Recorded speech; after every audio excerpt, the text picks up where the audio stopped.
first trip on the Sherpa was very good at getting us to the bus. It was nice. All right, we're ready for baseball here at Marlins Park. Sox first trip to this ballpark and first trip on the road to face the Fish since 2004. Cashner against Adam Eaton. And we are underway at Marlins Park. Ball number 1 from Cashner. Fastball about 94, we'll see. As Eaton hits it foul, 1 ball, 1 strike. They do have the option of bringing back the roof. It's a retractable roof, but rarely do they take that option. Especially in the summer months. Yeah, in April and in September, I think there's a lot more opportunity to do that. Inside 2-1 for Adam Eaton, the 27-year-old who's hitting nearly 270 for the year. He's got 7 triples to his name.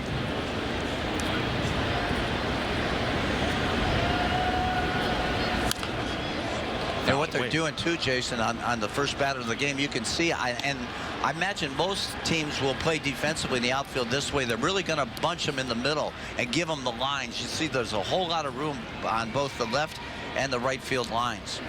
A lot of room in the outfield in this park. No matter what. You got to be fast. You said in the open, though, there's some young outfielders out there that not only cover ground, but they can throw. Yes, they can. And Stanton is very underrated. He was a great football player. Played wide receiver and cornerback in high school, so he gets a great jump on the ball in right field with a tremendous throwing arm. Yelich is very good, too. Eaton stays alive. He'll see a 7th pitch. Marlins pitching staff without Wei-Yin Chen, who is out with an injury, likely to come back maybe a couple of weeks, so they need some innings from guys like Cashner. Team ERA 3.96, that's 6th in the National League as Eaton goes up the middle for the first runner. Good at bat right there by Adam. He got that fastball he was looking for. Didn't try and do too much. Nice short compact swing. So the Sox off to a great start tonight.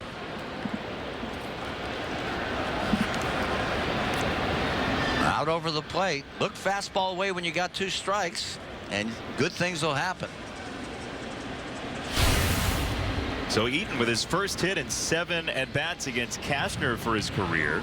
They got together some when both were in the NL West with the Diamondbacks and the Padres. And a bunch shown by Saladino. I like this bunting in the early game. Trying to get on the board first. Chances are you're going to win that ball game. You know, the Sox had that tough flight in here, getting it at 4, and the Marlins had an off day yesterday. So, I mean, you score that first run, you got a much better chance. I like this sacrificing early.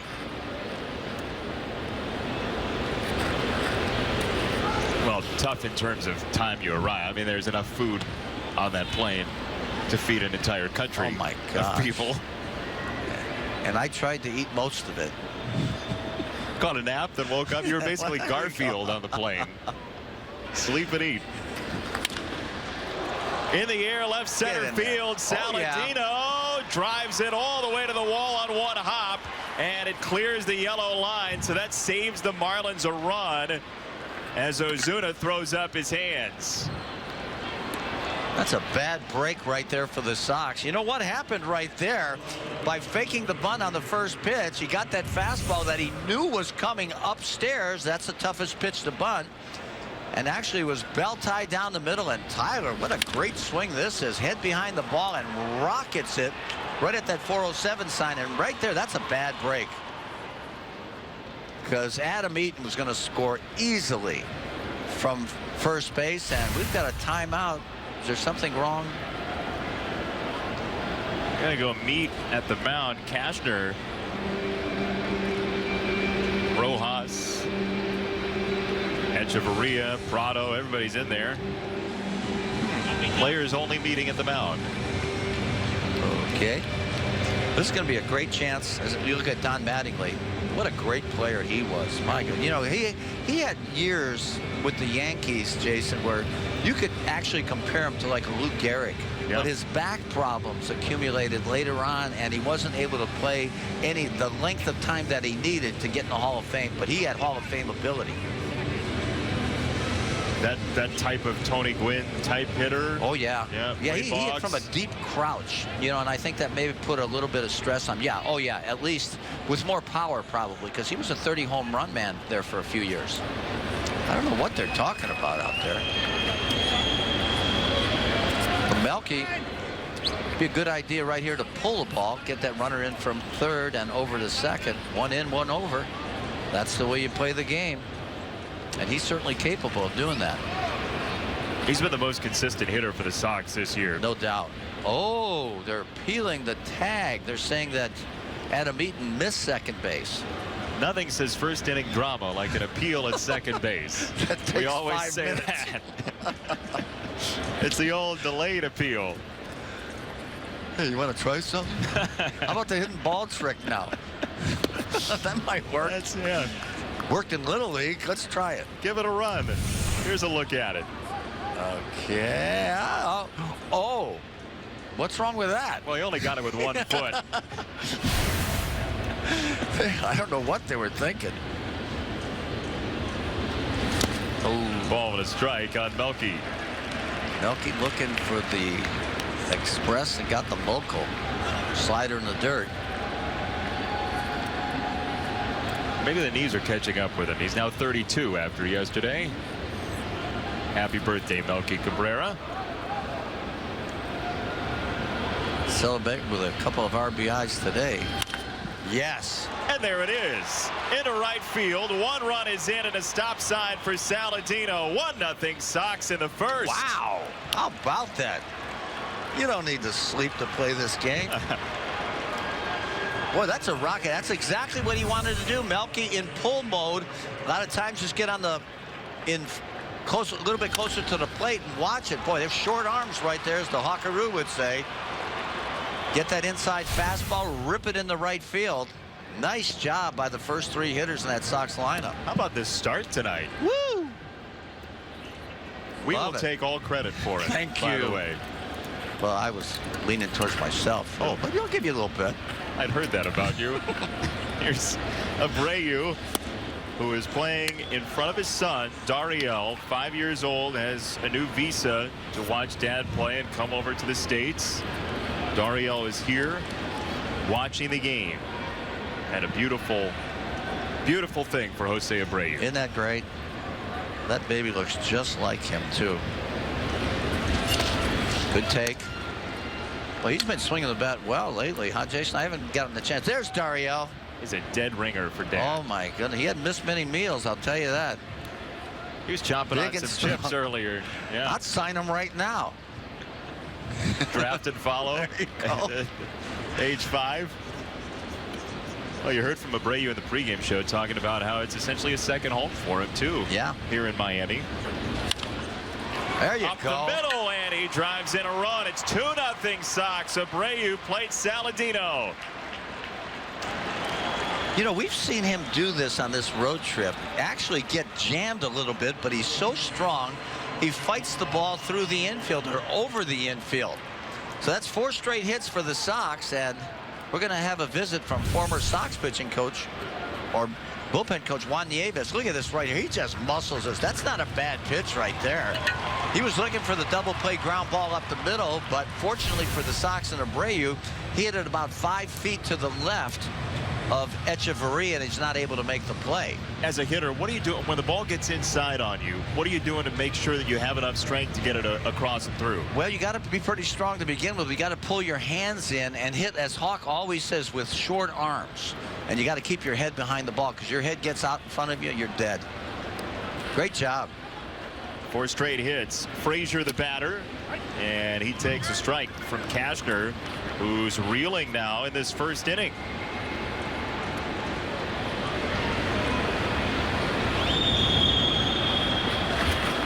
Cabrera at second, Abreu at first. And there goes the bat. That's amazing. He took a great swing at that, too, and fouled it back. See if the Todd really he wants that one. Or he says, nah. Well, he's going to trade it for a ball. Look at this. We've got a trade being made right now. for equipment to be named Yes. later? No, it's a ball for a bat. Oh. Doesn't he have a... Oh, no, he's swinging pine tar. Never mind. Trade is off. Trade's After off. looking into the physicals, the trade is off.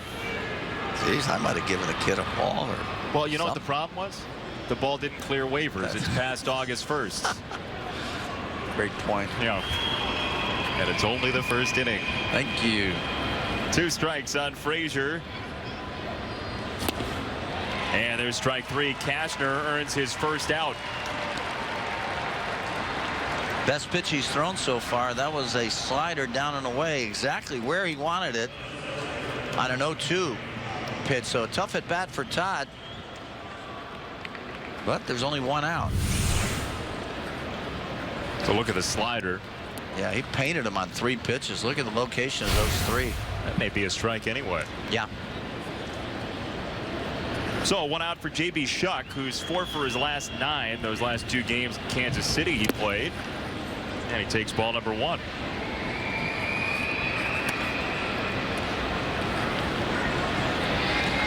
Already going on 20 pitches for Cashner in the first inning.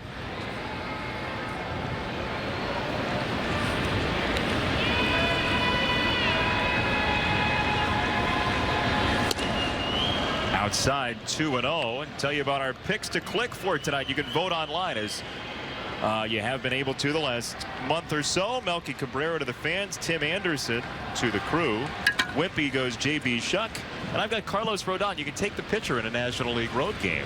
Did you just make up that rule? I did, yeah. It's rule 14B. Kind of like the Hawks rule with Blackjack McDowell for years. He had a rule with Jack McDowell. Yeah, you can only take blackjack, or he could only take Oh, is that good? You know, the rule book gets expansive. It's kind of the accordion rule book for picks to click. Because there's ball 4. They're loaded for Tim Anderson. All right, Timmy. This is a big at bat right here. 2 runs is nice, but you could really put some distance between the 2 teams in this game with a base hit right here.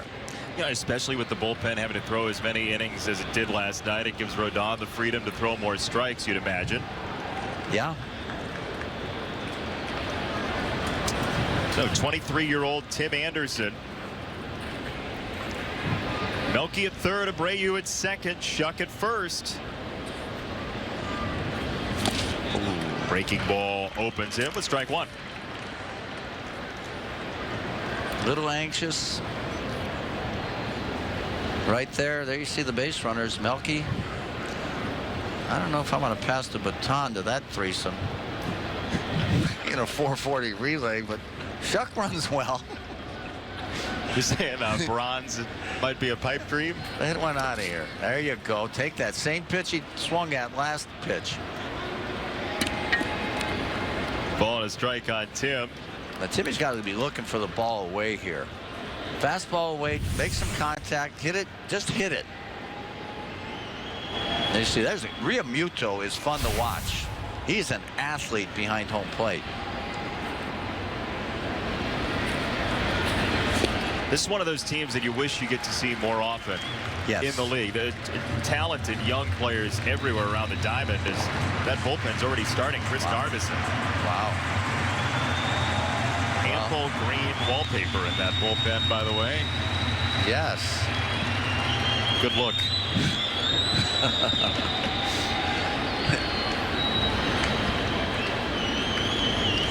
One and 2 for Anderson. That ball hung, and Anderson sprays it foul. Well, the first 3 pitches were out of the zone. And he winds up with a 1-2 count. As he gets older, he's going to start taking those pitches, and that's going to turn into a 2-1, 2-0 situation, and he'll be able to do a lot more damage. In the dirt, 2-2. Cashner, pitch number 27. He had a fantastic July. He had one of the best opponent's batting averages in the National League at 238, which led to him having some trade value from San Diego. Oh, yeah. Yeah. Juan Nieves, the pitching coach. Attaboy. Now that's a good job of hitting. That's a nasty pitch right on the outside corner on the black. And that's where he's got to look again. In this situation, fastball away. See, he's right on this one. His head stays behind the ball. Let's get a little deep. Just keep fighting him off until you get a good pitch to handle. Pitch number 7 coming here as Cashner tries to find his footing. Bases loaded, 1 out, 2 in. On the ground, shortstop Echeverria to second. Gordon the turn, and Miami dodges a big bullet in the first inning. Sox get 2, could have been more. Half inning deep, Sox by a pair. Jamie Foxx.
Real Muto, Rojas, Echeverria, and Cashner all the way down 1 through 9.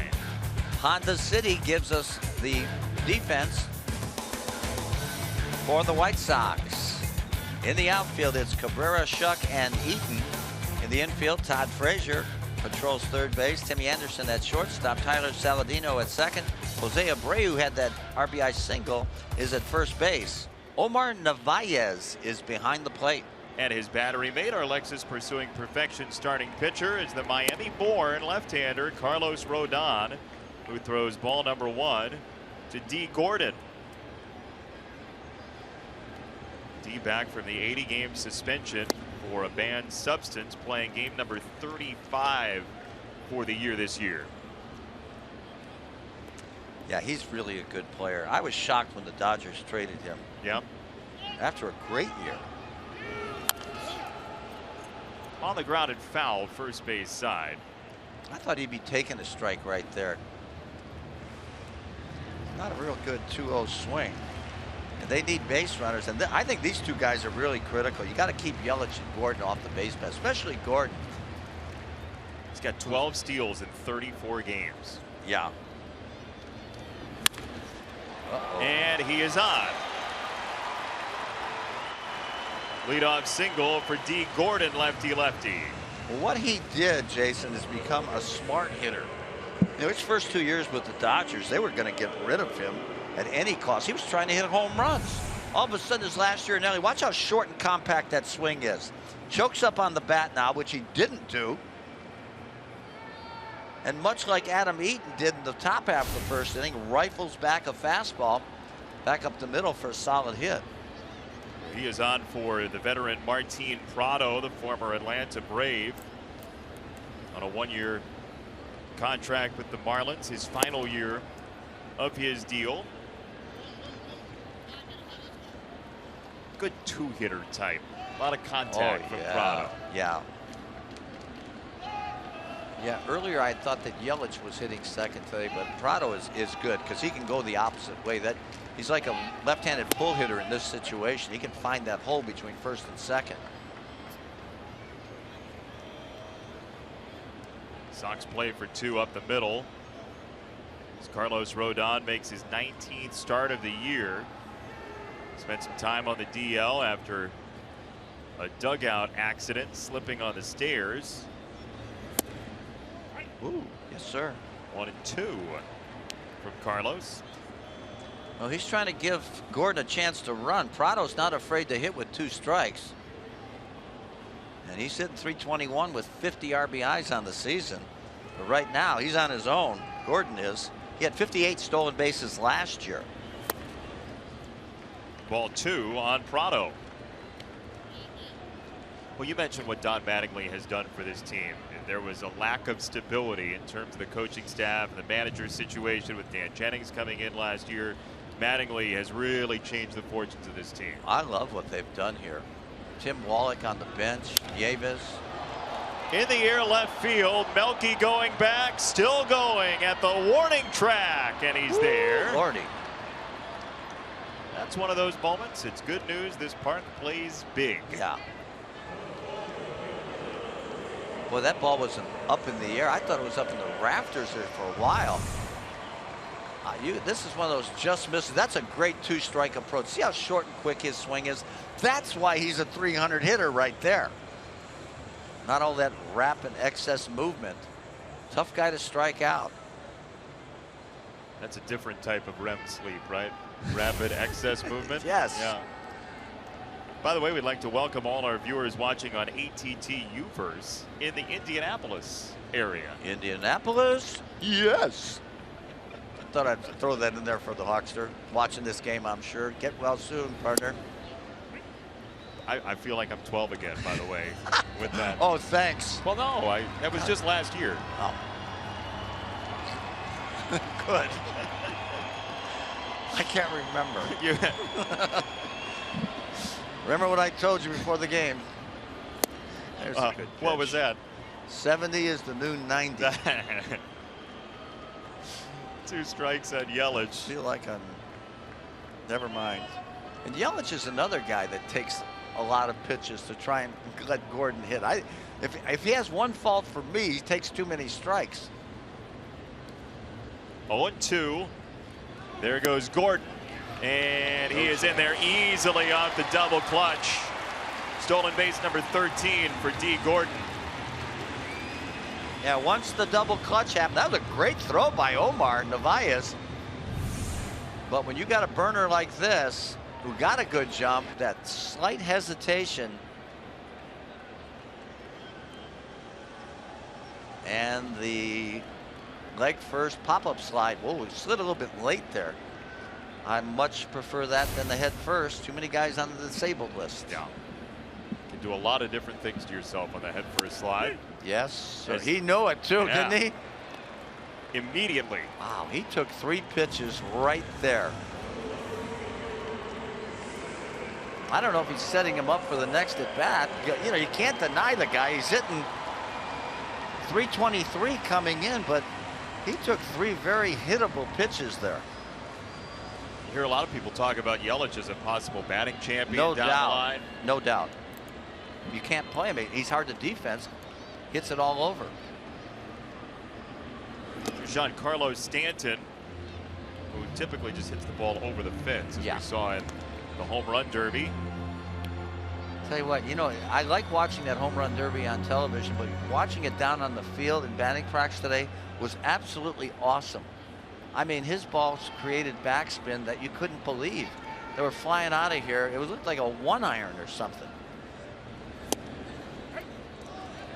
Ball gets away, but not far enough. Hey, you were commenting about Stanton during batting practice and some of the other guys too, but here's Stanton and his power in Colorado recently at Coors Field. It's only about 800 feet. Look at the swing, right? When he takes a good swing, I mean, that back shoulder is up and he makes solid contact, head behind the ball. He is fantastic. That doesn't happen all the time. Too many strikeouts. You were saying that Ichiro put on quite the show Unbelievable. for He you was too when you were out going there. upper tank. They say he can hit the ball as far as anybody, but he just doesn't want to do it. You know, this, I don't know. Tough life. It's up to him. He's gotten close to 5,000 hits in his life, so you can't argue with him. That's ball 3 with first base open. You wouldn't necessarily let Stanton beat you, but Ozuna, who's next, is a very capable hitter as well. Yeah. Yeah. Ozuna really coming back from kind of a mediocre year last year. He's a force. Got it by him at 95, 3-2. I like it. Might want to throw that one again.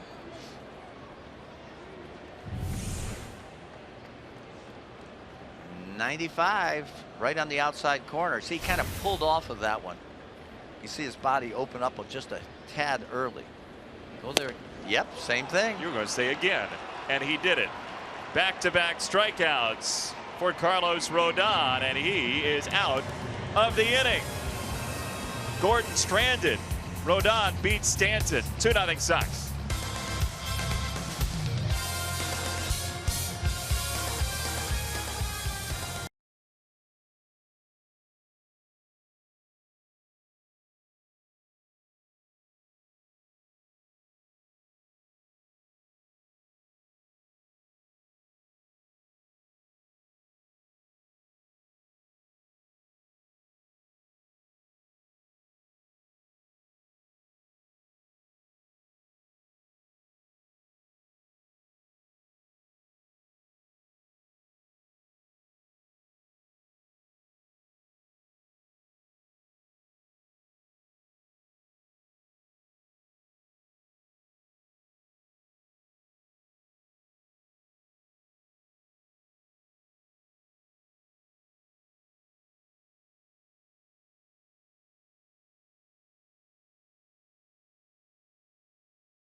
The Arlington Million join host David Kaplan along with Howard Sudbury and Eddie Olczyk for exciting horse racing action. It all starts at 4:30 right here on CSN Chicago. Back to Marlins Park.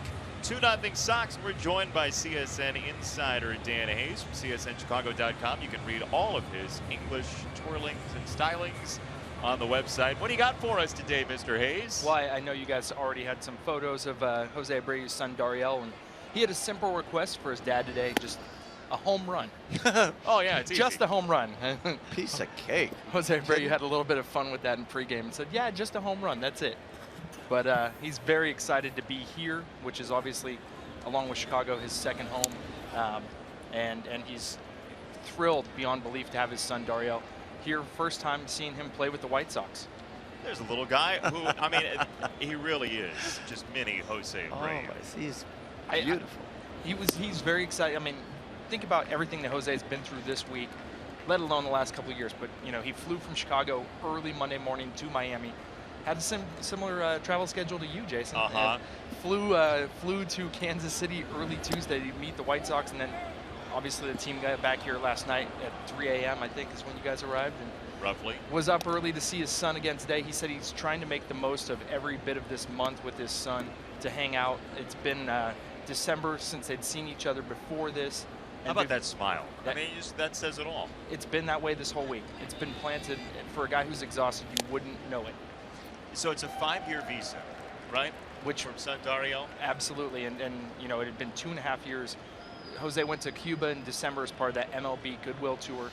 Got to see him. That was the first time he'd seen him since he left in August 2013. It should be a little bit more frequent now. That's low. Ball 4. Narvaez is coming to first for Carlos Rodon. And Abreu, you know, he's been a family guy all along. He always talks about that. He said he's so thrilled right now to have his family reunited and everybody's together. His mom and dad live here in Miami. His wife's down here. He's got the 2 dogs. In fact, Dariel, the 2 dogs, his wife and he all tried to climb into the bed the other night. He said he didn't sleep at all. Is that right? The life of a father. But he'll take that any day. I mean, if he could, he would not sleep a wink, I would imagine. Absolutely. And, you know, it's one thing I think people That wasn't sometimes. a great bunt, by the way. No. But things happen in National League games.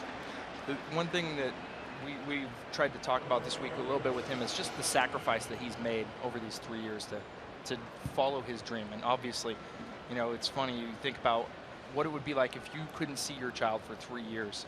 And he's doesn't make excuses, but he said it's very difficult. It's been extremely difficult. He's lucky to have his parents here, but his son, you know, even though he's 90 miles away from here, he couldn't see him until this week. Whippy, you're a father of 6. Yes. What would it be like to not see your kids Oh, for it's 3 years? I can't even imagine that. So you know, kudos to Jose, and you know, the adrenaline that he has going for him right now is really kicking in. I'm telling you, he looks terrific at the plate. But boy, what a great story that is. What else you got, Dan? You got a Zika update for us or anything? No Zika update. Brett Lawrie was out on the field there earlier today. That better be a segue to Brett Lawrie, not a Brett Lawrie Zika story. Brett Lawrie was running the bases today. Robin Ventura says he's getting a little bit closer. Obviously, it's still a tricky injury, but Brett Lawrie had more of a strut than I've seen from him in a little bit in the clubhouse today. Looks like he's getting better. Alex Avila, it sounds like there's a little bit of a, he was trying stuff out earlier this week. Maybe he felt a little twinge or something. So again, they're slowing him down a little bit. Okay. And no timetable on that? No timetable there. We might see a little bit more of Omar Narvaez. Okay. Sounds good.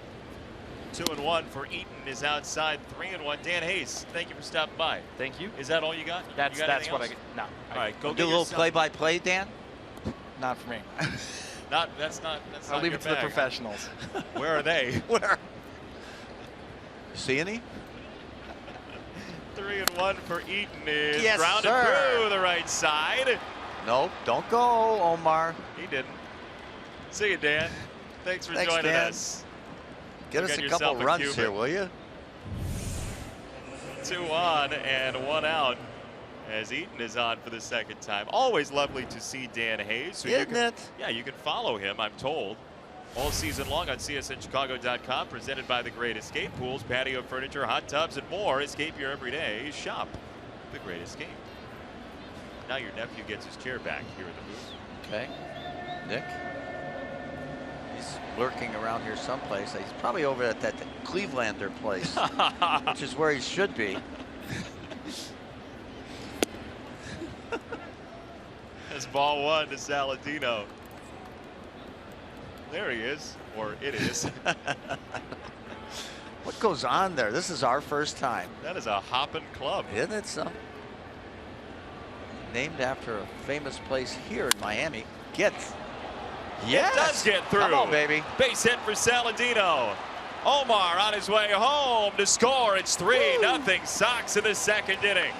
You know, the Sox got a break right there, Jason, because that ball hit the mound and it got through the infield, but slowed it up before Ozuna got there.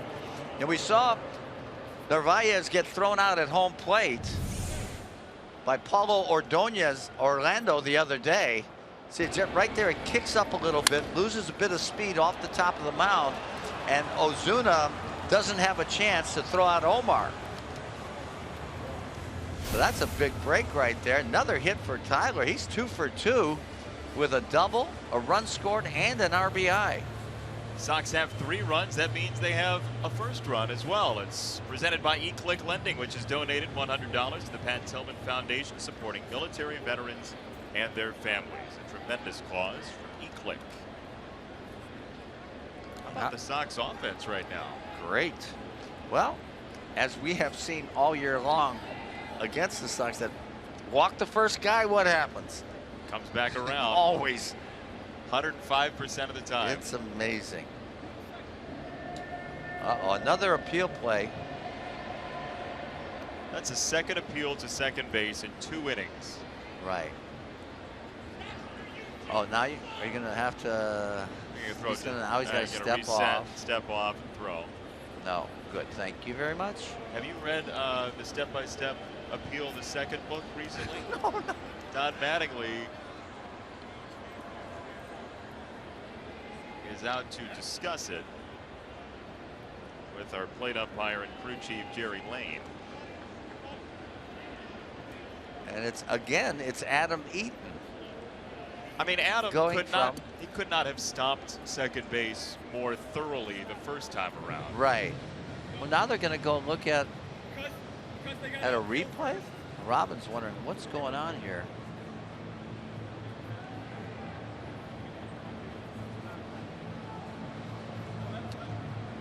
Robin's getting some sort of an explanation on the play, and this is going to be under review. It's got to be. Watch top of your screen. The foot, the bag, the foot, the bag, the foot meets the bag. Yeah, he got a piece of it. What do you think? I think so. Oh, that second look might be a little less positive evidence for the I visitors concur. from Chicago. So wait, was this just a long con by the Marlins to set him up with the first appeal in the first inning? It could very well be. From that second replay, it looked like he didn't get it. So somebody's been watching. It was Dee Gordon in the first inning, and now we're in the second. Wow. As a runner, you know it if you missed, right? Pretty much, yeah. Yeah. But if you're full speed ahead, you try and hope they didn't see you. You hope you're invisible. That's less possible in this day and Yeah, age than it's it certain. was. Oh my gosh, it's amazing. Well, I'll tell you. Yeah, my flight's been delayed. Yeah, no, rebook me on the. Oh, Rick's talking in the video room. Okay. They don't call him Donnie Ball Game for nothing. Well, if he's called out, the run would still count. You just have one fewer runner and Yeah, one more out. One more out, yeah. It's going to be 3-0 White Sox, but it's going to either be first and third with one out or a runner at first and 2 outs. And you I'll only take door number 1. Art. check. Save. Adam got the bag. Or there wasn't enough evidence from the feed they had to overturn. Well, how many times have we seen that lately? Mattingly has lost faith in replay. Yes, he has. Well, right there, it looks like he got it. Grazed it. Grazed it. Wow, that's still got. 2 minutes 39 seconds official running time of the Okay. review. Ooh, We'll very take it. close. Well, that play will not be challenged because Don Mattingly is out of challenges for tonight. One unsuccessful challenge, and see you later. Oh, Nelly. Well, Melky's in that situation where he wants to do exactly what he did last time, pull the ball. And he's got a nice hole between first and second, get that runner in from third, and possibly create another first and third situation. Cashner Whoa. preoccupied with Man, he's quick. Saladino. Pretty good move. Very. Big guy like that. Debo's on top of it, though. Daryl Boston.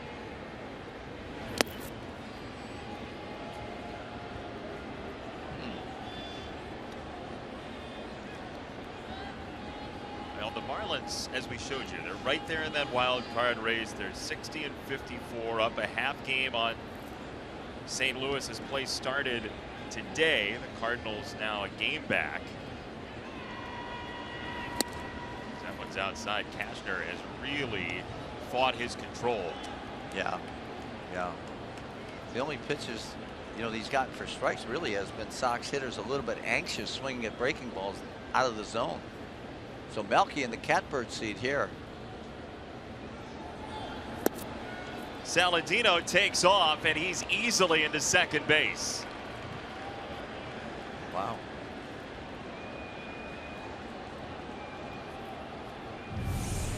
No throw, no nothing. Yeah. And that was a ball, so it's 3-0. He'll probably be taken. No, he's swinging. Green light. Well, yeah. The only thing is that it takes away that hole between first and second by the steal by Tyler, but still you got 2 ducks on the pond right here, and still a great hitter's count at 3-1. With Abreu coming next. Pitch number 48 from Cashner is outside and low. Base is loaded. And here's the guy you want up there. All right. Time to do Exactly what his son wanted him to do, right? Dariel asked. Dariel. Come on. Asked for a home run. Will Dad be able to put it up here in the second inning? Even take a base hit. What do you think? Once it's explained to him. Absolutely. Hey, I drove in a couple runs. Ball low. Oh boy. 3 walks, 2 in this inning by Cashner. That does not help his cause. 6 batters in the inning, 5 first pitch balls. Well, Stoney will tell you, first pitch is the most important. Upstairs and fouled away, 1-1. Yeah, Steve off for this series. You and I will be together. Then Steve and Hawk will be back together in Cleveland. Right. Steve's out enjoying the temperate climes of Arizona. There you see Dariel. You think Kansas City was hot? Dariel, come on. 1-1 to Dad. Oh, in yeah. the dirt. See, he's throwing a lot of breaking balls that are winding up in the left-handed batter's box, so you're not going to get too many fish biting after that. You know, he's starting it outside and it's going farther and farther outside. You start that in the outer third of the plate. Now you got a chance to get a swing, but not where he's throwing them.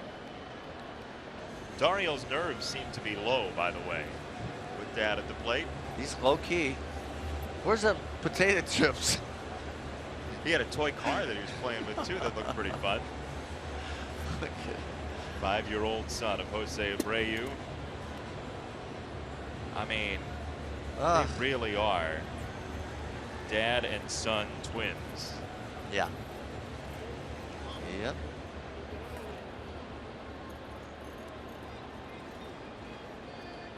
Two balls and a strike on Jose. Bases loaded, 1 out. No. 2-2. Well, he muscled the base hit up the middle on a fastball in. Right there on 2-1. Cashner goes with that bad slider again, but he got him to bite.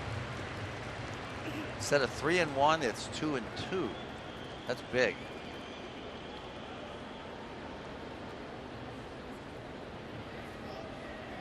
Two. No. And he got him swinging for strike 3. So the home run will have to wait till later for 5-year-old Dariel. Sox still have the bases loaded here in the second inning. A couple of big chances for the Sox these first 2 innings. Yes, they had a chance to bury him early, and you know, we talk about the offensive explosiveness of this Marlin team, so can't get enough runs early. Frazier grounds it foul, 0-1. You were talking to Todd about hitting the ball here. He spent some time in Cincinnati, so he's come to this park before, and he said it actually looks better to a hitter than maybe even does on your screen at home. It's pretty amazing. Every time I've seen a game on television, it looks like it's kind of dark and it'd be hard to pick up a ball, especially the spin on a breaking ball. But Todd said earlier today that's not so. You see it very good, very well. He's hit Cashner tremendously in his career too. He's now 4 for 9. They've known each other for a while, Todd says. If he ends up with a hit, he might get a chuckle or two out of it, although in a big spot, Cashner may not be grinning. Oh, right there. That was the pitch. And you saw Todd's reaction. You know, there's a situation where you got to think he's looking for a slider. And then he throws you one right down the middle.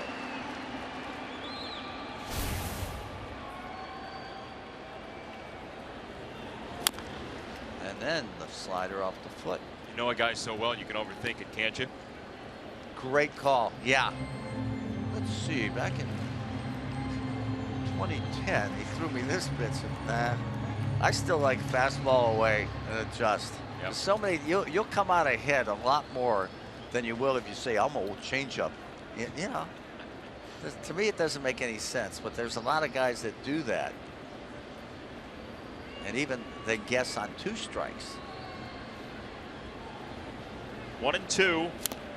Got a piece, and he fouled it off Real Muto, who, in case you didn't know his last name, it's right there on his chest protector.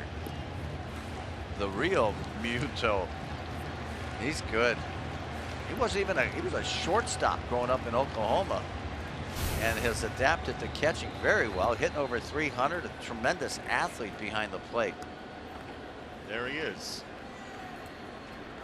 He's the real deal. Cashner got him, and there goes the bat. So the Sox leave him loaded, but pick up a run, 3-0 after 1.5.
The game brought to you by Miller Lite. Sox fans have made the trip down here to Miami or live here, or were just handed the t-shirt, but Or they put in front of Bunsen burners today. You think they got a little sun today? pretty easy to get a tan down here. One of those 3 or red 4 tans. minutes. Yeah. Just turn up the oven to 350 and walk outside.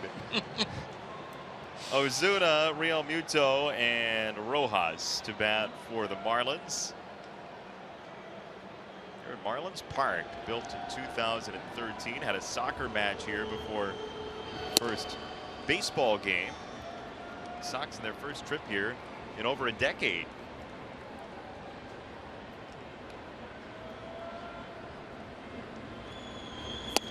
Mentioned earlier Carlos Rodon being from Miami. He went to high school in North Carolina, but he was born in Miami, and when he was coming out a couple of years ago, the folks here, there was a lot written about how much they were interested, at least the fans were, in having, as Ozuna did go around, in having Carlos pitch for them. Oh yeah. The Marlins were 1 pick ahead of the Sox, and they took this kid Tyler Kolek, who was the 2nd pick of the draft, ended up with significant elbow trouble. He's on the shelf for the year, and so Carlos ends up with the Sox. With significant major league time already. You see 7% on the changeup, so essentially a 2-pitch pitcher for much of this year. Yeah. And the 2 pitches, not too much differential in the speed. There's a changeup right there. I'd like to see him use that more often. Yeah, you know, it's great. As Stoney would say with Rodon, the same thing holds true with Carson Fulmer. If they get changeups, they're going to be stars in this league. Good pitch. In the air, right-hand side, Adam Eaton for out number 1.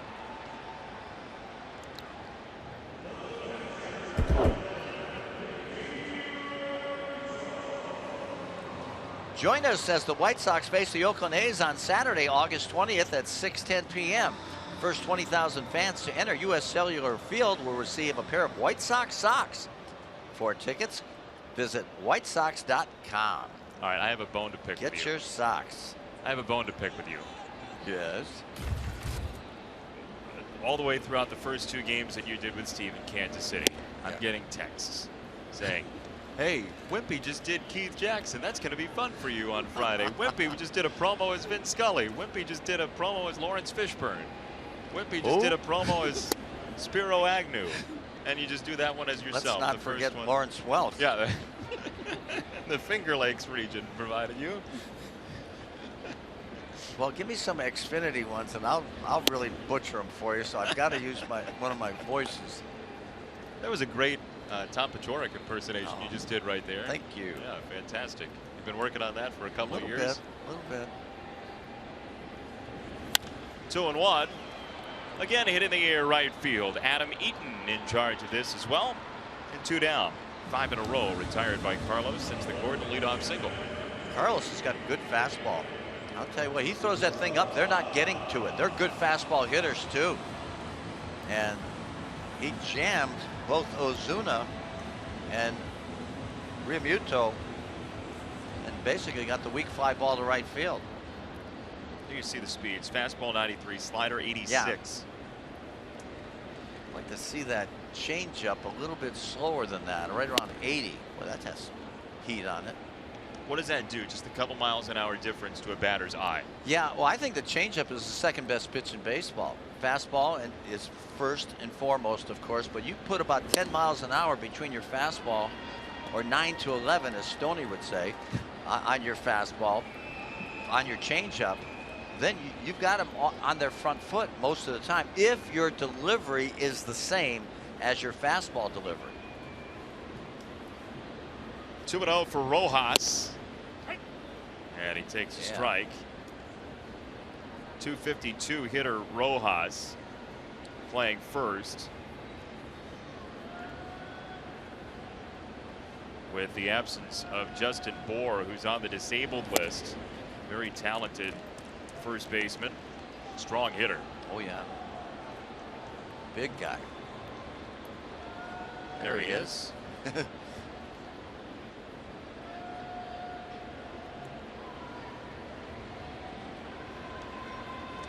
3 balls and a strike on Rojas. On the ground, Anderson coming forward. And a 1-2-3 inning for Carlos Rodon. Sox lead 3-0 after 2.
playing a game on Sox broadcasts called Sticks and Stone, but Steve's not here, so we can't play Sticks and Stone. So we talked to the marketing department, and we came up with the best name that we could on short notice. So we're going to play Hurlers and Wimpy tonight here at Marlins Park. How'd you do against Charlie Huff? First year Marlin back in '93. What do you think? I knuckled under to Charlie. Of course you did. I don't think I did too well. Why is that? Because he was great. He was tough to hit. You were a career .282 hitter. You did fine against a lot of great pitchers. A lot of guys, but Charlie was special. Charlie incidentally pitched the first game for the Marlins. Former Dodger. Charlie Huff. He was 45 that year. Yeah. Oh yeah. With the Marlins. Yeah.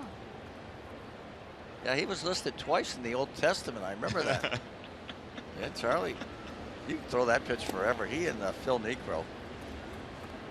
Did you do well against any knuckleballers? Or was it just Charlie that you think you struggled?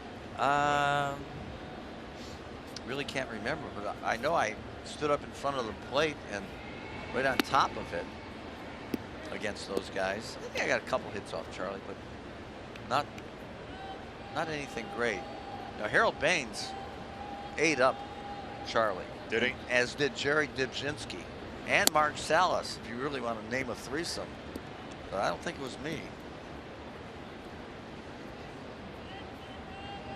You have to get some pointers on the bus after the game from Chief. Mark Salas. Oh, yeah. 3-1 to Shuck. Call to strike, borderline pitch. Well, we were playing, I was with the Rangers with Charlie Huff, and as you look at this last pitch right there, and miraculously Salas wasn't in the lineup, and Charlie was saying, where's Mark Salas? I know he's going to appear sometime. Well, on the top of the 10th inning, he did. Hit a game-winning home run. As Shuck bats it into the ground and just got him.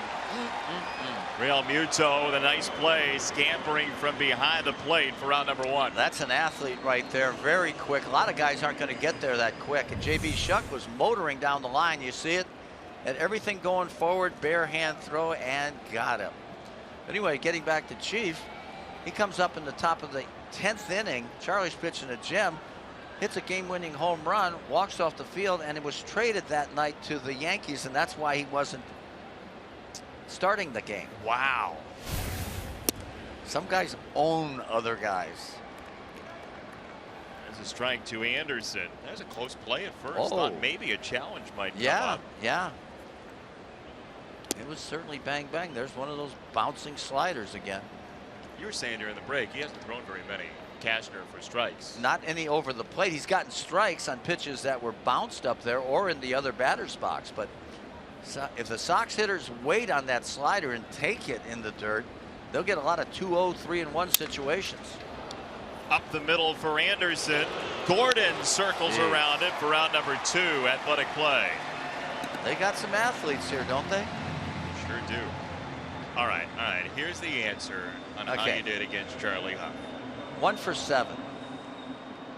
4 for 26. Oh, 2 home runs. Yeah. I got to get Charlie's number. I got to call. To apologize or thank you? Yeah. I don't know. There's probably a hanging fastball he threw me. He walked you 6 times, too. He did. That's amazing. I didn't know I faced him that many times. Well, you can just about find about everything, can't you? That's right. Days? We actually Thank searched for God that on they your... didn't have all that stuff when I was playing. We searched for that information on your flip phone. It took us an hour and 45 minutes. Does not compute. Hey, Andrew Luck has a flip phone. I read that last week, and so does Tommy Lasorda. So there's 3 of us at least. Where'd you read that? Was it chiseled Paper. into a tablet? Hieroglyphics. 2 balls and a strike. You use the old emojis, right? Oh, yeah. Yeah, hieroglyphics. You into the side of the cave. 3-1 on Narvaez, who walked and scored the second. It's hard to believe I never wanted a Twitter account. We need to get you Whatever one of those that before is. this series is over. First, you got to explain it to me. We have lots of explaining to do. Wonder if you could tweet on your flip phone, though. I don't think so. It'll explode.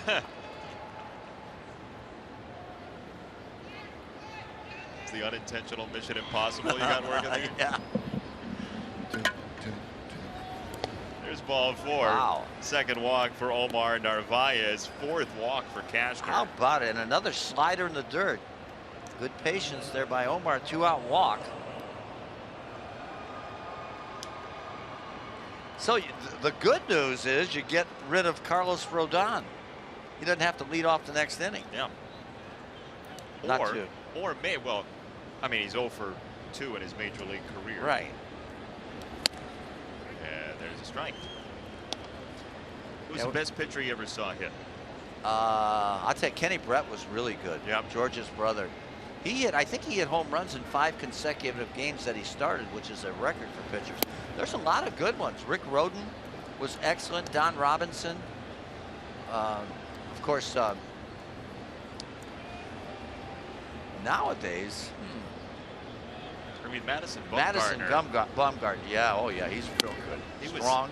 He did everything but fly to the Capitol and have somebody lobby for him to get into that home run derby. Oh yeah. Yeah, right now I would say Baumgartner is the most dangerous guy up there because of that power factor. Plus he can make contact too. Mike Hampton used to be able to swing it. Mike Hampton, well. very good. Yeah. You know, there's a lot of pitchers that help their own cause by being able to bunt, put the ball in play. Guys like Phil Niekro was very underrated. So was Glavine and Maddox. Really helped themselves win games with their fielding as well. Good swing.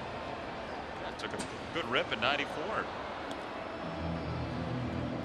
Sometimes they'll throw that ball exactly where you're swinging.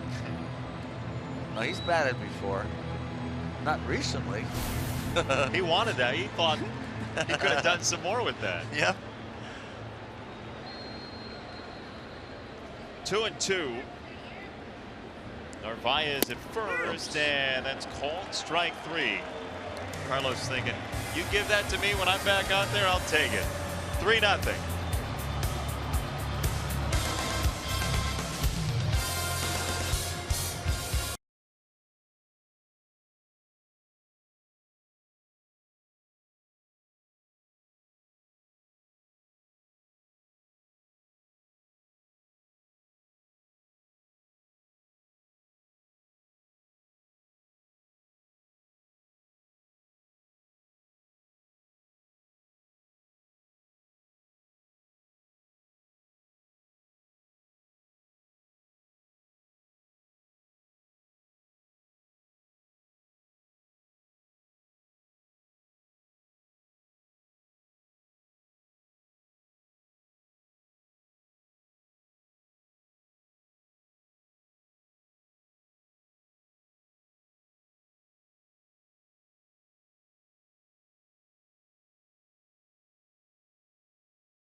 That's a conga line of fantasy animals. What do you got? You know what I think it is? I think it's the Festrunk brothers. They're two wild and crazy guys. They're looking for some foxes in the home run sculpture in left center field. Where do you get those costumes? You know how much that thing costs, by the way? That sculpture? $2.5 million. Wow. They got bongo drums. They got a trumpet player. Did we board a cruise ship and not know? Dominican Heritage Day, Jim Angio tells us today. Yeah, but the sculpture's here all the time. Yes. 24/7. I don't know.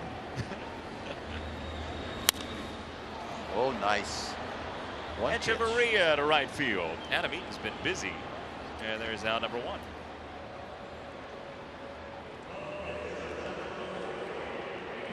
This is, people tell you that when you go to Marlins Park, no park feels more like it belongs in the city that it's in than this park. And it's a very colorful city, very lively city, and the park has that same flavor. Yeah, no, I like this ballpark. Say, look. Oh, so much better than Joe Robbie or whatever it's called, because he had rain delays every night. Never got to hit batting practice. Ever. It wasn't allowed. Yeah. No, this is much better. Very enjoyable, nice and cool in here. 72 and sunny whenever they want it to be. Lot to be said about dome stadiums. Second base, Saladino for out number 2. Tee off for charity and join Chicago White Sox Charities for the Field of Dreams Celebrity Golf Tournament presented by Miller Lite. This year's tournament will be held on Monday, August 22nd at Harborside International Golf Center. Hello again, everybody. Who was that? That was Keith Jackson on steroids. If I'd have said, "Oh, Nelly," at the end of it, you may have gotten it. Steve said to me, hey, the Keith Jackson's not exactly the A1 of the impersonations. There's a strike. That was beautiful. Thank you very much. Elvis Night is later in the year.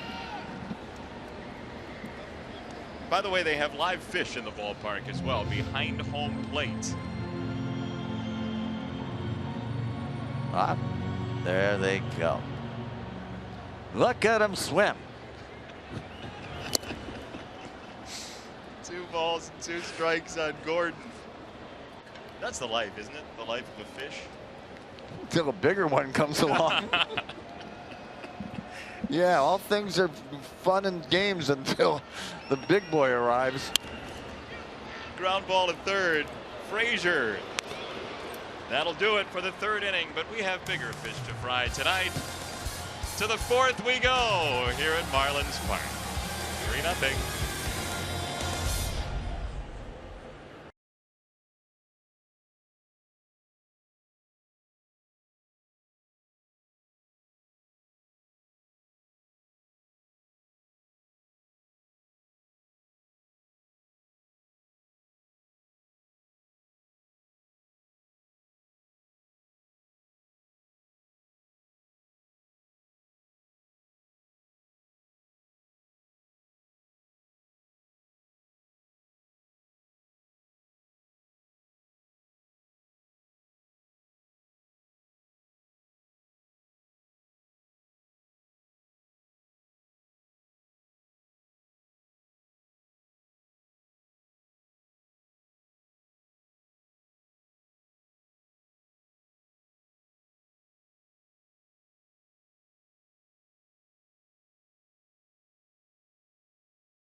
For the greater coverage of baseball, brought to you by T-Mobile. Jose Fernandez, who we thought we were going to see in this series, he's been pushed back. Yeah, this guy's really good. Boy, you talk about a slider and a fastball combo. Hello. How you doing? Adam Eaton, 3 for 3. Nice. Okay, Adam, now when you get to second base, make sure you touch it, okay? Because we don't want to see that 3 straight times. That would have to be a major league record, right? Absolutely. 3 straight appeals at second base. I think Mark Brady ought to look that up. Or Baby Hawk, Dave Ross, jump on that one. Boy, he got a hit out there, right there. Nice solid swing by Adam. He's hustling all the way too. Little bobble, and he's at second base. Saladino's had himself a good night too. He's 2 for 2 as he takes a ball inside from Cashner, who's thrown 82 pitches already. That's a lot. Big right-hander, formerly of the Padres, who have divested themselves of a number of players. Boy, have they. Good job. Take that slider. Make him get you out with the fastball. Especially up 1-0 in the count, you have the ability to lay off. Yeah. Yeah. Well, sometimes you expect it. Probably the best thing for Cashner to do right now is to throw another slider. Well, there's a fastball right there. That had some movement on it. He could have gotten his kitchen there on his hands. 3+ for Cashner, 7 hits, 3 earned so far. He's walked 4.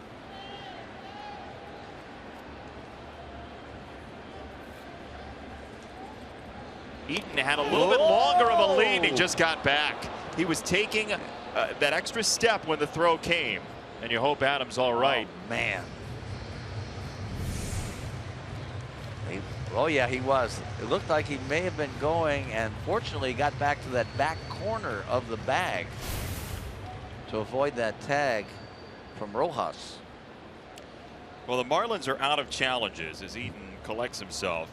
So no Already? chance. Yeah, they go by fast. Even after the second half kickoff. They do get their 3 timeouts back, Okay. Keith. 2-1. In the air, center field, Ozuna for out number 1.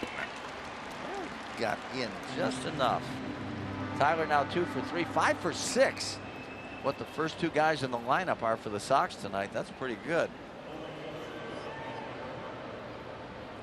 Well, after that game yesterday in Kansas City, Danny Duffy threw the complete game, and you know, as a hitter, you have somebody complete game against you, you just want to get right back out there. Yes. I'll tell you what, that Danny Duffy has some good stuff. Boy, he struck out 16 against Tampa Bay early on, not too long ago. And he had his great stuff the other night against the Sox.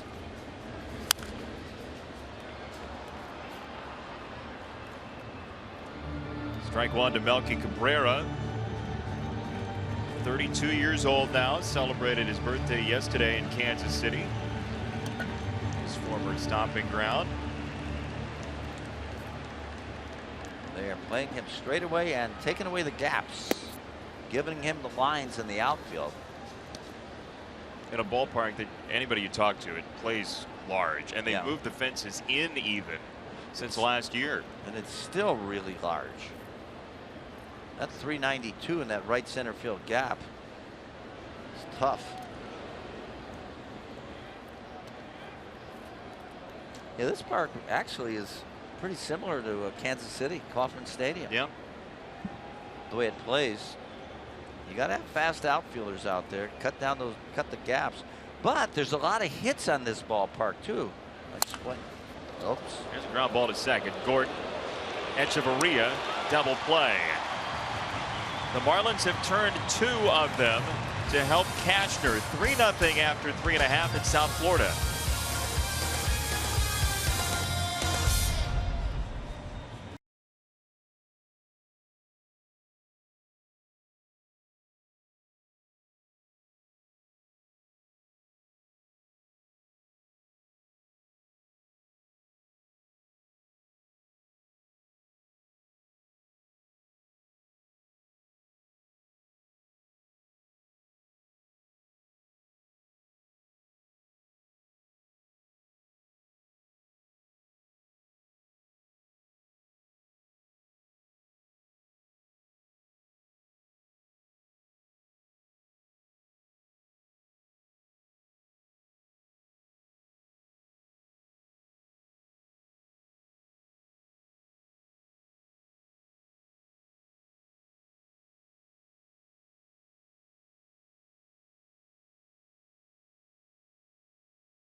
fourth inning. We'll see what Wimpy does with Sox Math tonight. Here's your question. Hashtag Sox Math. First correct answer wins a prize off our virtual prize shelf. Number of games in this Sox road trip. You got that. Multiply the number of Sox interleague games remaining after this series. Okay. Subtract the number of games the Sox play in Florida this year. Add the number of MLB stadiums with roofs.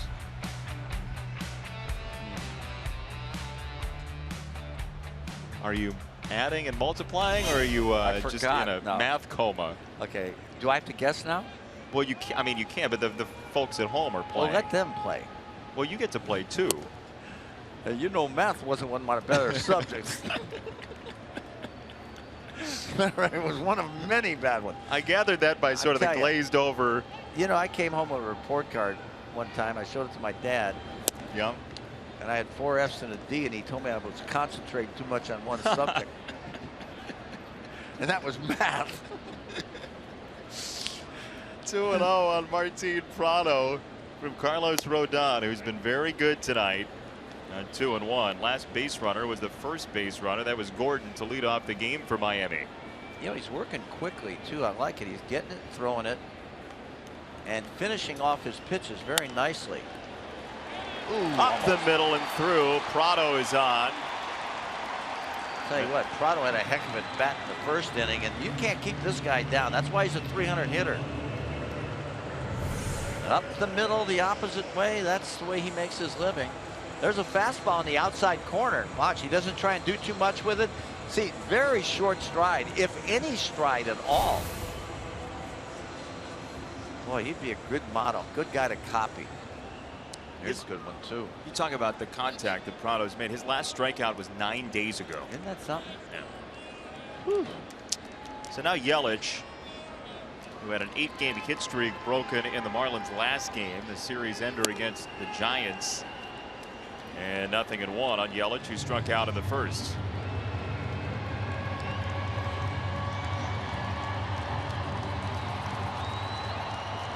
Prado and Abreu commiserating over at first. Nearly got hit. Bowman a strike on Yelich. Well, you got to pitch good hitters inside. There's a way to get Yelich out. It's in his kitchen.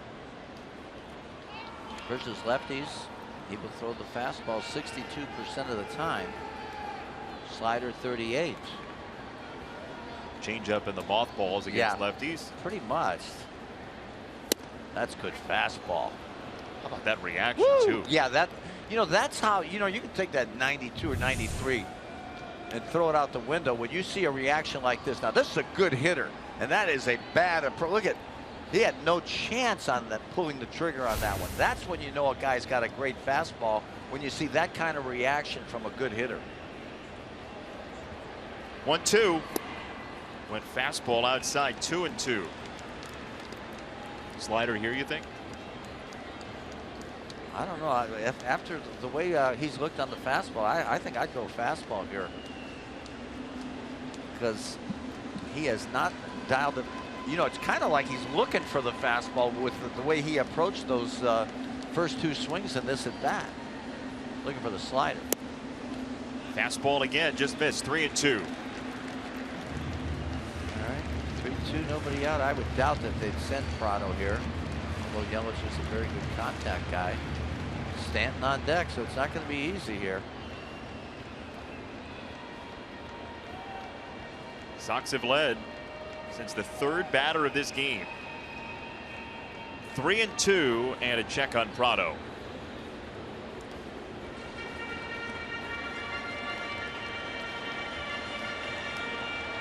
There is one of the best power hitters in the game today, Giancarlo Stanton.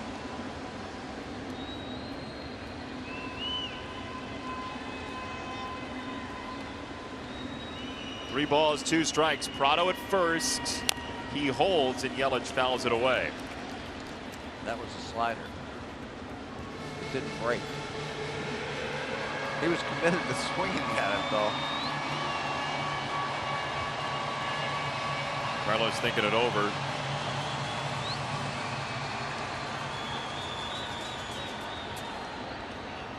See if he's got one more slider in him. I like to see the fastball here. Throw it in there, see what happens. He might hit it at somebody. he did. He did go Yes, he around. did. Strike Yes, three. he did. Boy, that Yelich is mad at himself right there. He was guessing strike. And it looks like he tried to throw a slider. It was 89 miles an hour. He overthrew it, overcooked it, and it didn't break. Yelich was thinking it was. So it turned out to be an outstanding pitch against an outstanding hitter, but little luck never hurts. So 1 out, 1 on for Stanton.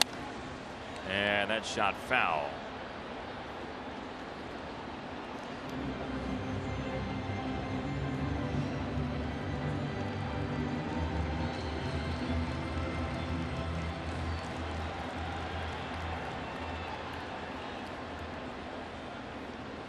One strike from Rodon.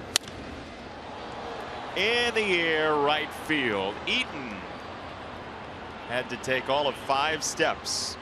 2 down. The first 25,000 people who attend a Chicago White Sox game will receive a game card courtesy of Jewel Osco with a coupon for $10 off a purchase of $100 or more. Jewel Osco, your moment is our moment. Your thoughts on the National League West race? I was going to talk about Farmer John.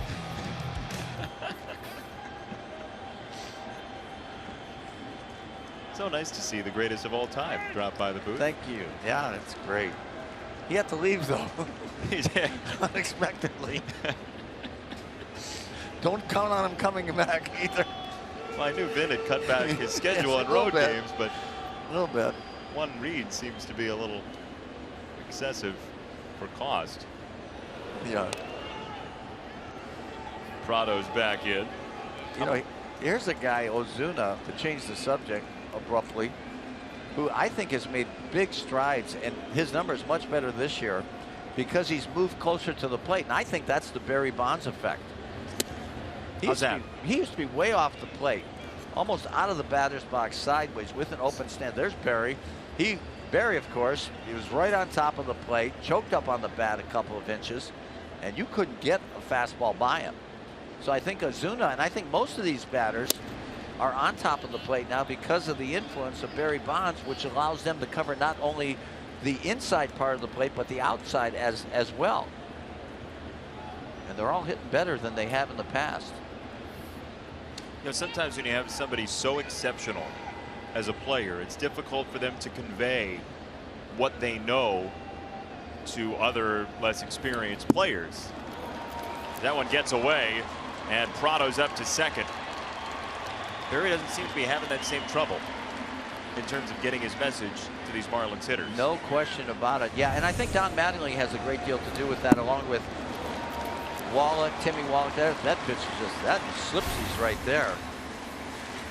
But you're right. The great players usually do. It came so easily for them. They made baseball a relatively easy game, and it's really tough. So most guys can't comprehend. But if you follow or even copy what Barry Bonds tried to do as a hitter himself, you'll get better. And that's what he did. Stood right on top of the plate, choked up, short, quick, compact swing. He had power, and good Lord, in my mind, he probably is the best player that ever lived. 3-1 on Ozuna. And that is ball 4. First walk tonight for Carlos Rodon, and the tying run comes up in the 4th in Real Muto. I've heard a number of people say that Barry, regardless of what happened performance enhancer wise, was going to be an outstanding player even if you take that away. Oh, no doubt. He was a 5-tool guy when he was with the Pirates. I mean, you know, 30-30 every year from a home run, stolen base. He could play great in the outfield, had a very good throwing arm. Not great, but good. So he was 5 tools. First and second, 2 out. Real Muto with a strike taken. Marlins Park. There's luck here even. Got to buy a ticket though. Can't win if you don't try. 2 strikes on Real Muto. in the last couple of years, he's become the catcher of the future Oh yeah. for the Marlins. Keep producing the way he is. You know, you have that batting average. You're a catcher and you're anywhere near 300. You're going to be have exceptional value, especially on this ball club, which is loaded with terrific athletes. Second place team in the National League East, 60 wins. And one of the 2 wild cards as it stands right now. Opening play today, 3 up on the Mets for 3rd in the East. Yeah, they got more firepower than the Mets. They're just Mets. You don't know how many guys are going to show up every day and can play. And Cespedes goes on the DL. After shanking a couple 4-irons into the rough. Well, that'll get your coat. 1-2. Fouled away again. We talked about the National League wild card. Marlins are up a game on the Cardinals. The Pirates 2 games. The Mets 3 games. And that St. Louis team, you always have to worry if they're coming for you in September and October. They are in a bit of a funk, or have been. So it'll be interesting to see if they can mount that charge like they usually do. On the ground, up the middle and through. Real Muto, a base hit. Prado scores. And the Marlins are on the board tonight in the 4th.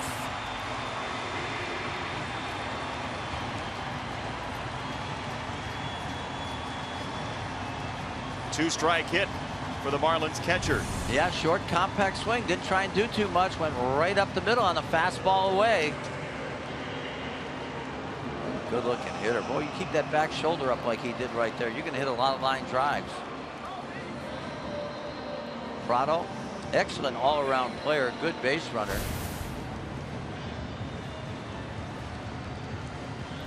Perry Hill, the first base coach for the Marlins, one of the great infield instructors in baseball. There's Coop.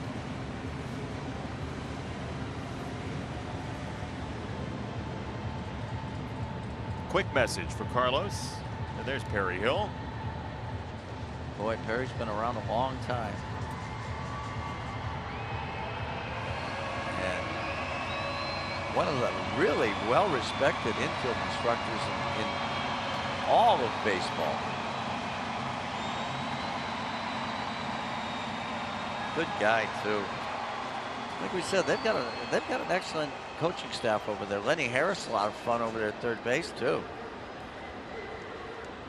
Great pinch hitter.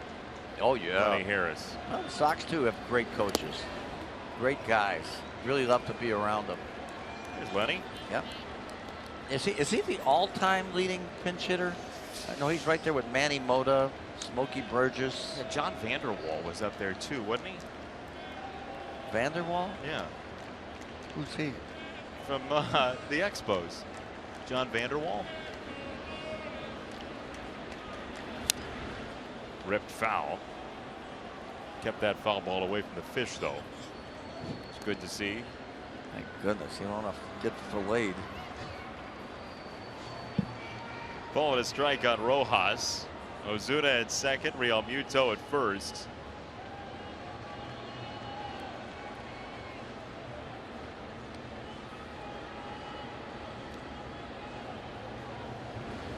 Oh, up and out. Ooh, there was a changeup too. I think he might have gotten his cleat stuck in the ground. So he's starting to get behind the hitters a little bit. Still has good stuff though. Wow. Saved a couple bases right there. Omar Narvaez did.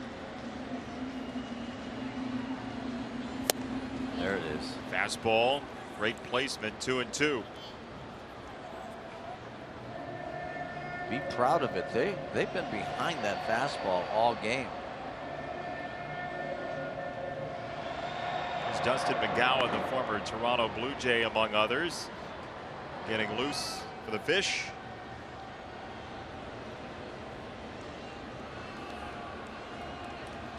Two and two. Fouled away. Rojas stays alive. You're talking about the youth of this team, Wimpy. The starters, all 9 for the Marlins, are under age 30 with the exception of Prado. Yeah. Rojas 27.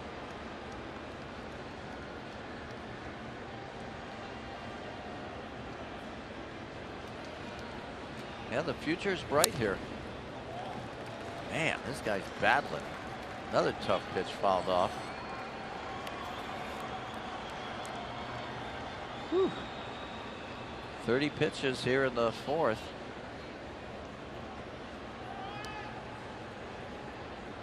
He's had to grind it this inning. After a really smooth first 3 innings, just 1 runner. First 10 batters. 2-2. Another foul ball from Rojas.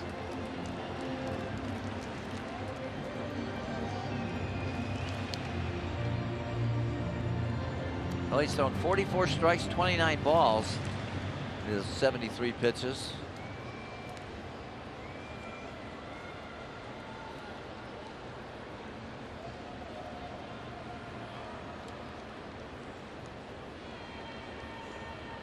Ozuna at second, Real Muto at first. 2-2. Outside. He's missed away to right-handers quite a bit. Yeah. You're right. Early, the first couple innings, he threw some inside fastballs and got some jam shots. They're off. Pitch number 9. Another foul ball. That was a high slider, top of the strike zone. He just got a piece of it. Omar wanted that one. Yeah. Couldn't hang on. Whew, tough inning.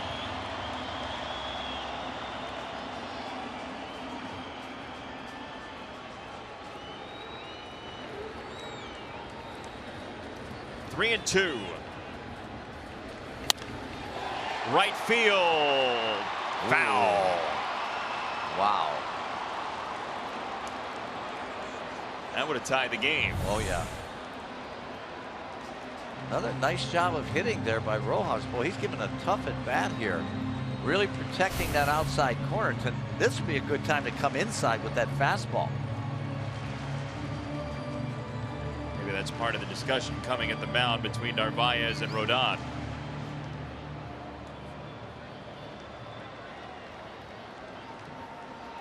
Take a breather. It's been tough.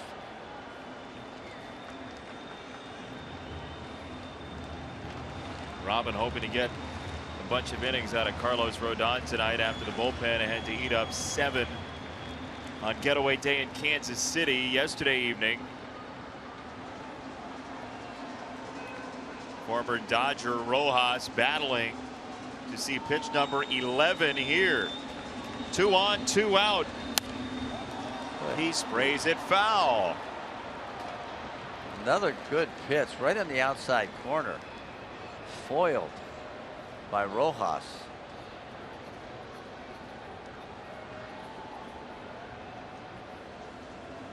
Most of this at bat has been away or middle away. Yes. To Rojas. Love to see him go in there. Narvaez sets up inside. Rojas left center field, playable for Shuck.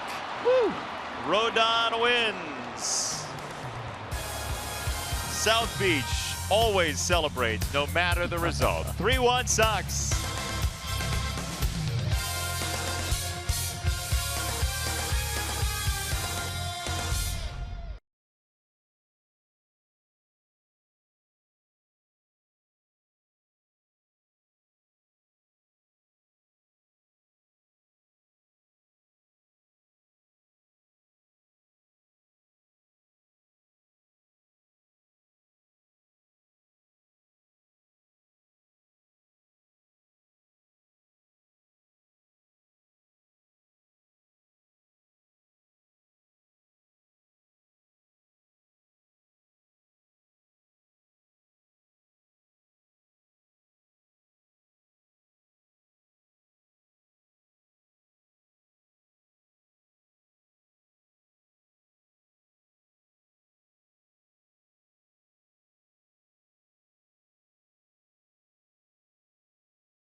That is fundamentals of left field at U.S. Cellular Field. It's accessible from the 100, 300, and 500 levels. Young White Sox fans can learn baseball from White Sox Training Academy coaches. Don't miss the batting and pitching cages, base running areas, and be sure to check out the latest Xfinity technology, including the X1 platform. Pilgrim. Thanks, Duke. Get down. It does. Base hit for Abreu, who's 2 for 3. Thanks for joining us for a late edition of McClintock here from Marlins Park. Jose in front of his son, 2 for 3. There you go. When I said get down, I meant dance. Oh, I thought something was coming for us. Oh, no. Here's Frazier, who's 0 for 2 with a couple of strikeouts. Sox took the lead with 2 in the first and 1 in the second. Jason Benetti, Tom Paciorek, our entire crew from Marlins Park. Thanks for stopping by this evening. Glad to have you along. Glad to be with you, Wimpy. It's a pleasure, Jace. Thank you. Oh. Frazier in the air, right field and deep, and this ball is off the wall. Abreu's into third, Frazier to second. It was nearly home run number 32 for Todd. And nearly caught by Giancarlo Stanton. He gave this one a ride. There's a hanging slider. That's the one you want to hit. Giancarlo turns sideways, runs as fast as he can to the Ford sign. He is upset with himself that he didn't get there. Kind of went over his right shoulder at the end. Lacking by about a foot, being a 2-run homer, but a great situation for J.B. Shuck. Runners at second and third. Get him over, get him in. Nobody out for JB. Just a couple steps more toward the line for Stanton. He's probably got that. Yeah. Don't you think? I think so. He was right there. He got a great jump on it. He did everything he could. You know, people see him and they think big power hitter, and rightfully so, but he can patrol the outfield. Oh, he's a good right fielder. He's got all the equipment to be a good right fielder too, but you know, in most ballparks, that's a homer. Get through. On the ground, Rojas comes home, and Abreu is dead to rights at the plate.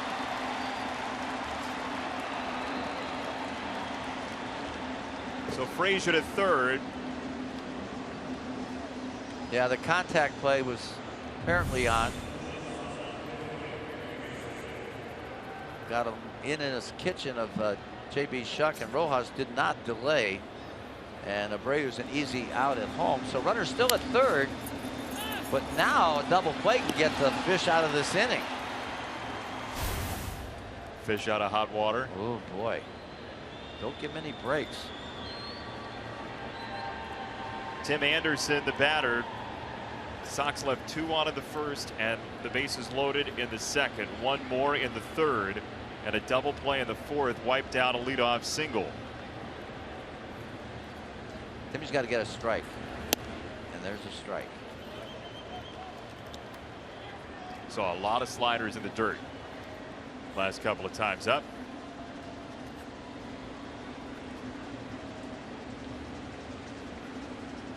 Feels like a soccer match here with the drums and the cowbells. Oh boy. 2 good pitches right there. There's Mike Dunn, the long man left-hander.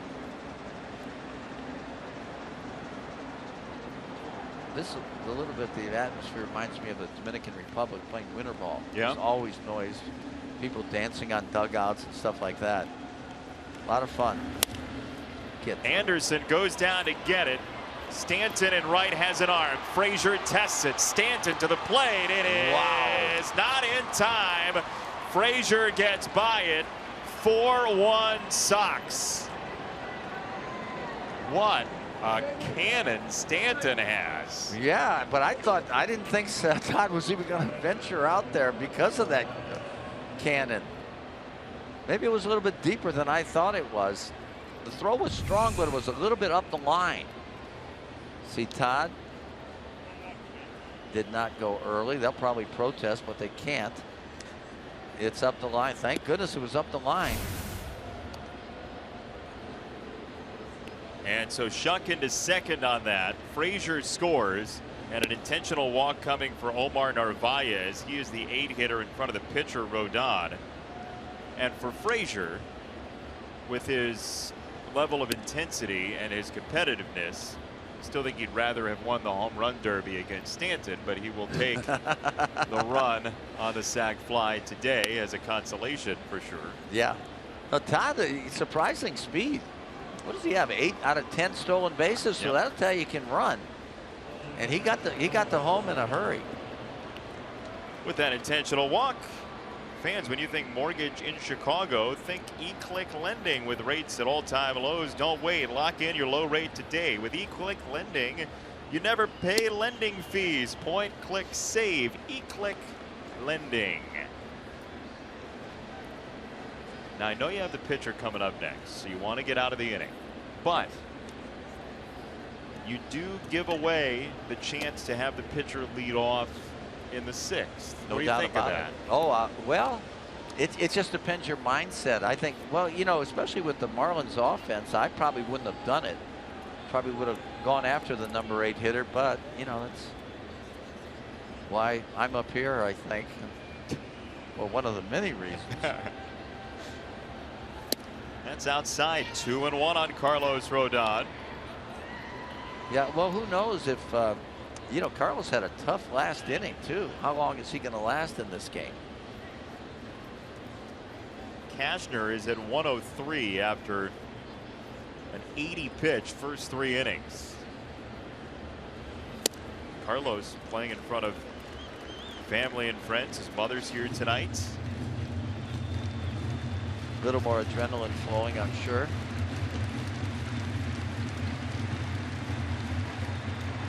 Narvaez at first, Shuck at second. Well, this is definitely Cashner's last batter. And his last pitch, very likely, strikes out Rodon. 2 stranded for the Sox. 4-1, they get a run.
Bob Orman. Oh, that's the best commercial ever, isn't it? I think it's been around for 40 years now, At right? least. 50 years. I hate to say this, but I think so. Sox lead at 4-1 here at Marlins Park. Thanks for joining us this fine Friday evening. Echeverria, a pinch hitter, then Gordon likely to come up here in the 5th inning. And for Robin Ventura, there's a little bit more strain for these games simply because he's not been managing National League ball all year long. It's not easy. There's a big difference. Double switches and stuff. That's the slogan for the National League, actually. What's Double that? switches and stuff.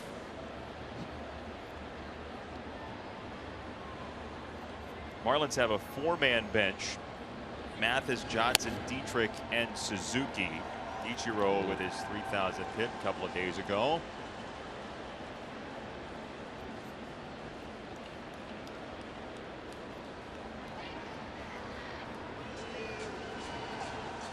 .30 players now with 3,000 hits. Yeah, isn't that amazing? Only. A lot of great players never even came close to 3,000 hits. Isn't it amazing? You'll think about a player and you'll look it up and boy, he's only got 2,100 or whatever it might be. There's Ichiro. What a player, 42 years old. Yeah, he's definitely got to play next year. I mean, he's just too good. Check swing, and Echeverria is on the second walk for the Marlins tonight. Here's your Sox math answer for this evening. 9 games on this road trip for the Sox. 4 interleague games remaining after this series with the Phillies. That's 36. 6 games in Florida this year. 30 at 7 MLB stadiums with roofs. And yeah, every stadium has some sort of roof, but a domed roof, retractable roof like we're in today. The answer is 37. The announcer 12 is your winner. And here is Chris Johnson to pinch hit. Missed by that much, Chief. You were close. I had 426.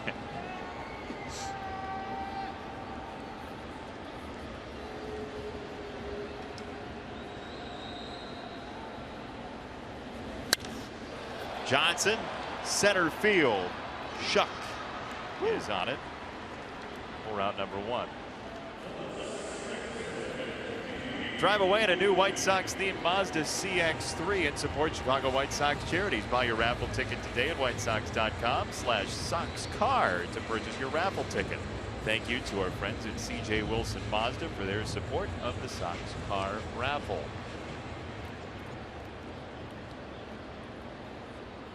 Get a signature on your jersey. Come to the ballpark. Fried. Why does everybody from Chicago have a red face here in the stands? Have you noticed? The sun is a new thing. Yeah, they walked in front of their window, their hotel room. He's a happy guy. You think you could pull off that hairdo? No. I think so. On him, it looks good.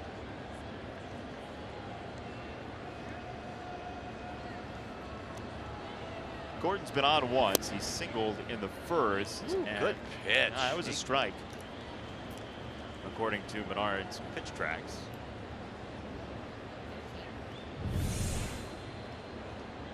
Right there at the knees, middle of the plate.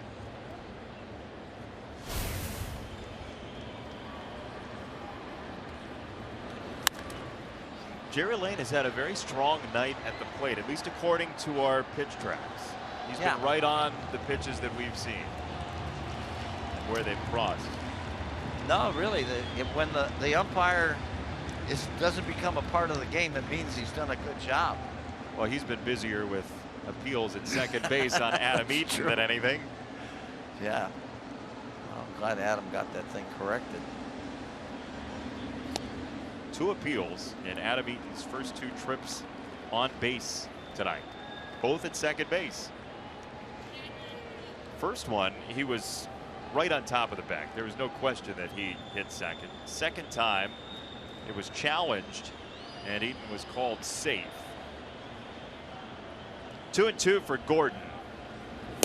That's inside.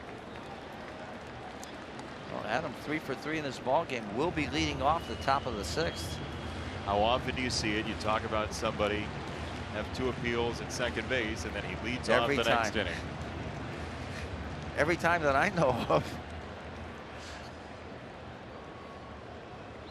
Got to keep this guy off base. 3-2 for Gordon. On the ground, Rodon circles around it and safe. Tough play to get it around the runner. 2 on, 1 out. Well, let's see. How can you appeal this? Was Gordon running inside the baseline? Let's see. Actually, he is outside the line, so that he's flying down the line. Barry, the first base umpire, says Abreu came off. I don't know about that. I think he just might have been safe. Let's see. You know what? That's a close play. You might want to appeal that one. That's an important out right there. I think he's out, Wimpy. I think he's out. I think his toe is on the bag. Yeah. That's the definitive angle of all the angles. Yeah. Wouldn't you say? Yeah, I think that one's worth a challenge. And the Sox will. The umpires are going to the equipment. Well, it's amazing. At first look, it didn't look like it was even going to be close, did it? Yeah. There are 2 ways that the Marlins could win on that play, and it's Abreu getting pulled off and maybe even Gordon being safe. But I'm with you. I think Abreu was on the bag and Gordon was out. Yeah.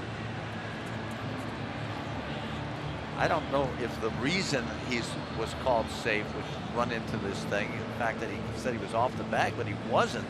Well, you can challenge any portion of the play. Okay. Oh, You just have to let the umpires know what part you're challenging. And if you're just saying, hey, he was out, my guy was on the bag and the throw beat him. Yeah, there it is. Yes. Nailed it, Wimpy. Dee Gordon says, why? Why did they institute this rule? A lot of guys are saying that over the last couple of years, aren't they? Look, yeah, he's got the ball. Great job by Jose Abreu to stay on the bag, just his toe. And Gordon, one of the fastest. Yeah, look right there. That's a good view. He's there. He's out. They didn't take too long either.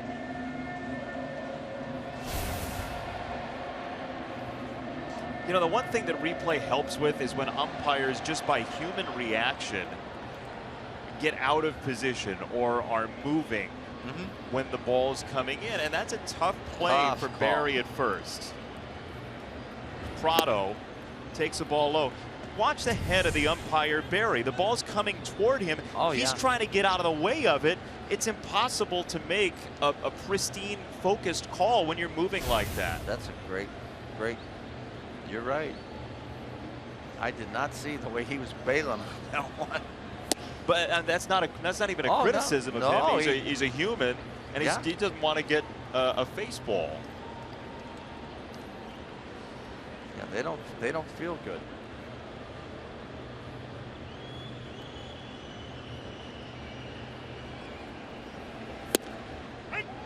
Two and one on Prado, who has scored the Marlins' only run. Yeah, you're right. What a play by Abreu. Oh, man. That's about as far as he can stretch that body. 2 and 1. Yes. At 93. That fastball, it looks quicker to the eye of the hitter. It looks like it's easy power coming out of there, but he just has that perfect release. And as we said earlier, the reaction of the hitter will tell you how good that fastball is. And it's real good. 2 and 2. Oh, yes.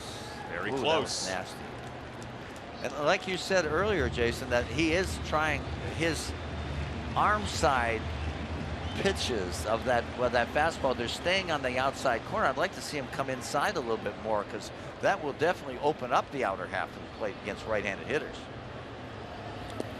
At ball 4. Well, that's big. See how big that call was. Instead of bases loaded, 1 out. You have 2 on and 2 out for Yelich. Yeah, he's due.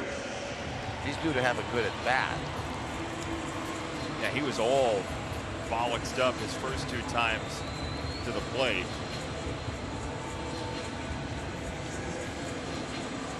Yeah, but those are good hitters. They don't let 2 bad plate appearances bother him. That's why he's hitting 321. You're talking about a career, he's still a young player, but career 290 hitter coming into this season. Yeah, he'll be a career 300 guy. Up high, ball one, as Carlos raps on the door of 100 pitches tonight. There comes Coop. Yeah, what percentage of those pitches that you think he has thrown tonight have been in the outer half? I just eyeballing it to right-handers. Yeah. I think 80, 85%. That's what I'm thinking. Right? I'm thinking right about there. Yeah. He has early on. He got some pitches inside. First couple innings, got some jam shots, and to get good hitters out, especially, you can get them out inside. You can jam a good hitter, especially with an electric fastball that he has tonight. That thing is exploding once it gets to home plate. You see anything mechanical that would suggest why? Well, when he finishes off the pitch, when that release point is way out in front, that's when the ball has its best action. Right there, that's good. And it's still an inside to the left hand here. I think that's why Yelich is having so much trouble, because naturally his ball is going to the inside part of the left-handed hitter and the outside to the righty. 99 pitches. 1-1. Good. Boy, that's gas right there. I'll tell you what, you may like that slider, but I love the fastball. I think you got to go after him with that same pitch right there. Yelich is not seeing him. He struck out twice already. 1-2 from Rodon to Yelich. Got a piece. 96, boy, he grabbed a little extra there. It's Jacob Turner, the former Marlin, warming up.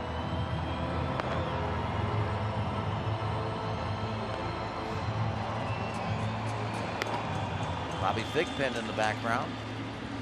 Guarding the diamond dry. Great guy, boy. All the Sox coaches are great. They're fun to be around. And of course, Robin. I'm sure Robin's dad, John, is watching the game. Big hello to him. Johnny Ventura, the great singer. It's a crowd ball. Actor. Ventriloquist, I think. Nah, Can do it all. Can do it all. He's a five-tool guy, that Johnny Ventura. Renaissance dad. Yeah. Great family.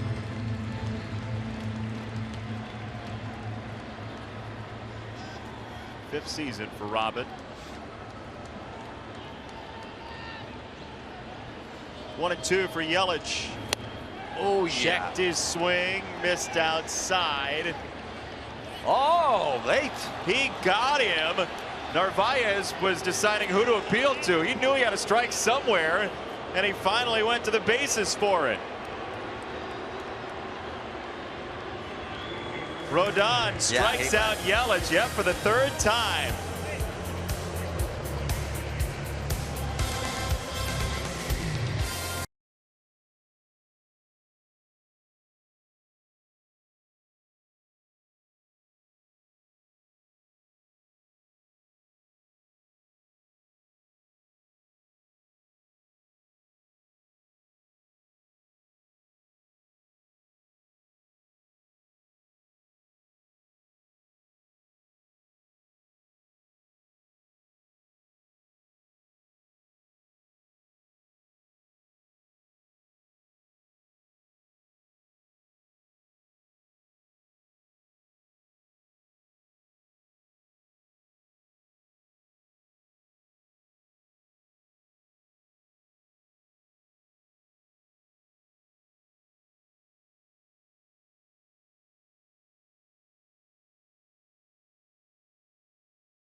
Awareness for RETT, Rett syndrome, the most physically disabling disorders affecting girls. Cammie has checked items off her bucket list one by one, including skating with Duncan Keith, water skiing, and a short time ago she wanted to tap out against CM Punk.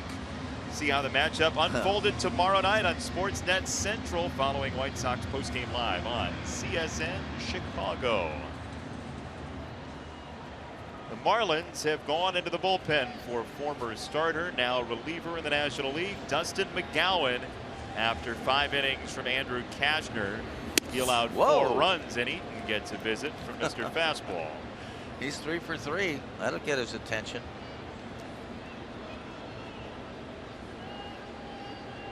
You know, for Cashner tonight, could have been more for the Sox against him. He got out of some trouble. You'd have to say minimize the damage, giving up 4 runs. Up high, 2-0 on Eaton. Sox stranded 8 against Cashner in his 5 innings and over 100 pitches. 2-1.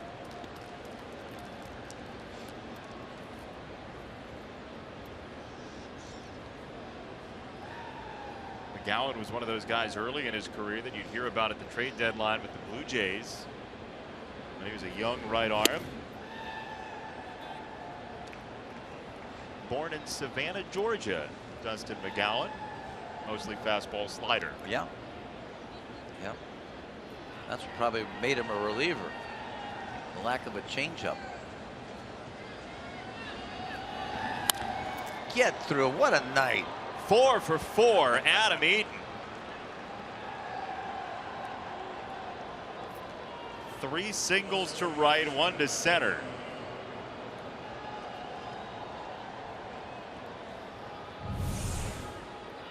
Well, he got a favorable count, 3-1.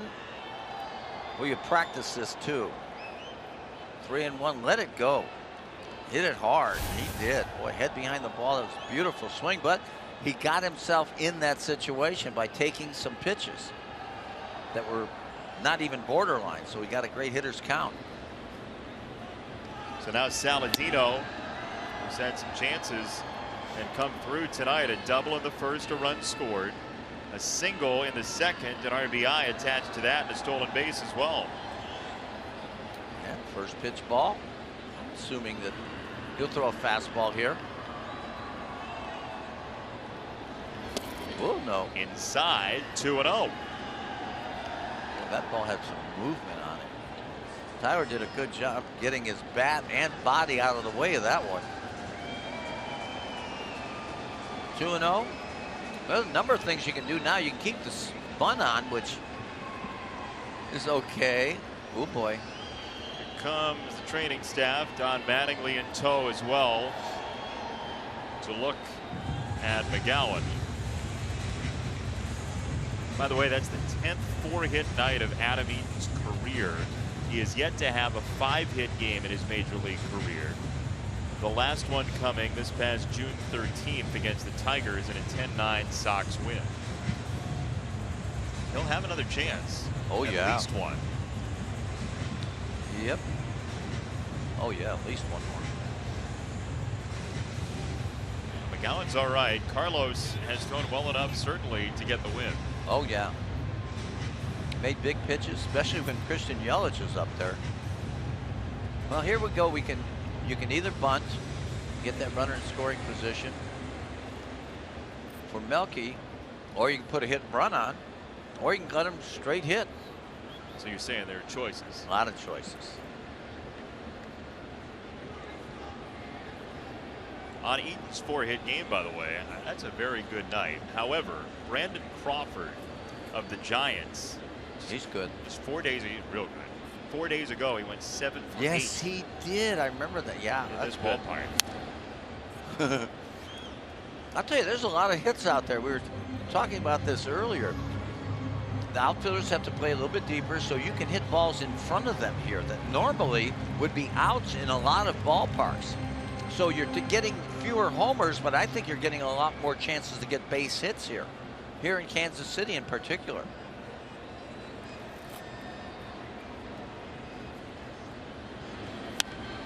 you hear that, Get out of here. and it does. You hear that a lot about Coors Field, and certainly the altitude is an issue, but those expansive gaps really make it difficult for pitchers, Oh, too. yeah. For pitchers and outfielders, you got to really be able to go get them. Play the outfielders at Coors. And once again, you see, they've been basically the outfielders playing everybody the same. Taking away the gaps in left center and right center and giving the line. So they're giving a double down the line, in other words. Trying to take away the triple. 2-2. Throw on Eaton, who's stolen 12 bags this year. McGowan's got a good arm. He throws that heavy sinker. Most right-handed hitters don't like hitting off guys like him. I'd have to tape my thumbs. Together Yeah.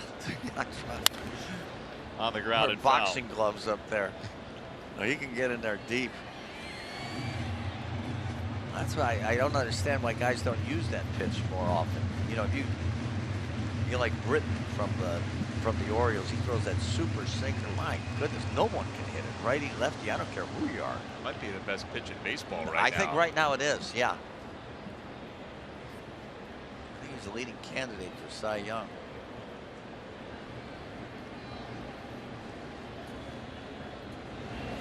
Oh, he hung it. Saladino lines it to short. Echeverria is there for out number 1.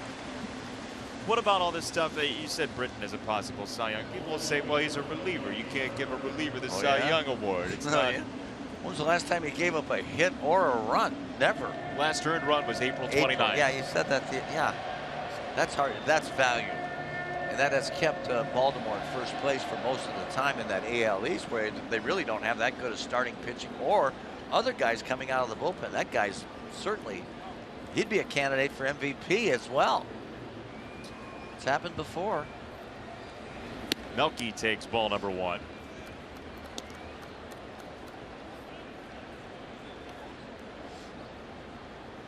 Sox got 2 in the first, 1 in the second, and 1 more in the 5th. The lone Marlins run tonight was on a Real Muto RBI single in the home 4th. Eaton's off, ground ball to first, and Rojas doubles back for round number 2.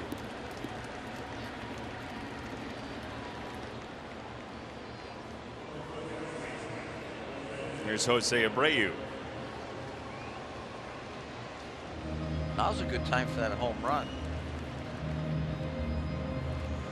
Well, his son asked for it. Doesn't get to see his son terribly often in the States. Dariel, his 5-year-old son, Abreu, is here in the ballpark watching Dad go 2 for 3 so far. Wonder what he's eating now. He was having fun with a bag of chips earlier. It was Dariel 1, chips nothing. He hadn't skipped many meals. Oh, there was a hanging slider, but it was inside a bit. Jose likes to get those arms extended.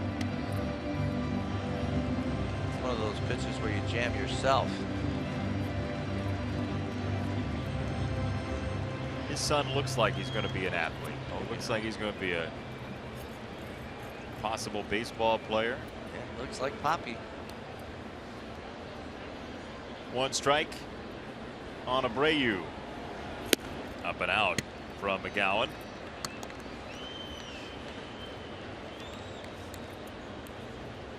Well, you wonder what the Sox will do with Rodon crossing 100 pitches. You got the bullpen using 7 innings worth of arms last night. It's not really double switch territory. And 4 in the order. Yeah.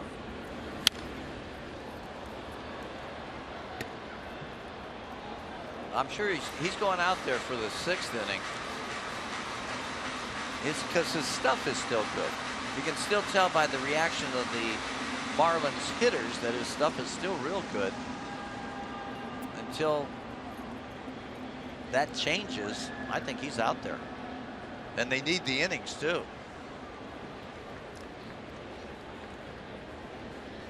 Eaton at second, 1-2, and it's foul again. You saw Carlos in the dugout there, just kind of practicing his motion, trying to stay loose. Yeah, I don't know. perfect conditions to pitch, though. There's no wind in here, and it's cool. I don't know if it's as cool down there as it is up here, but this is really comfortable, isn't it?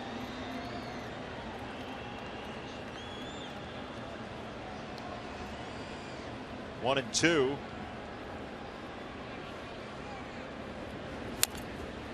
Makes you want to put a retractable roof over everything.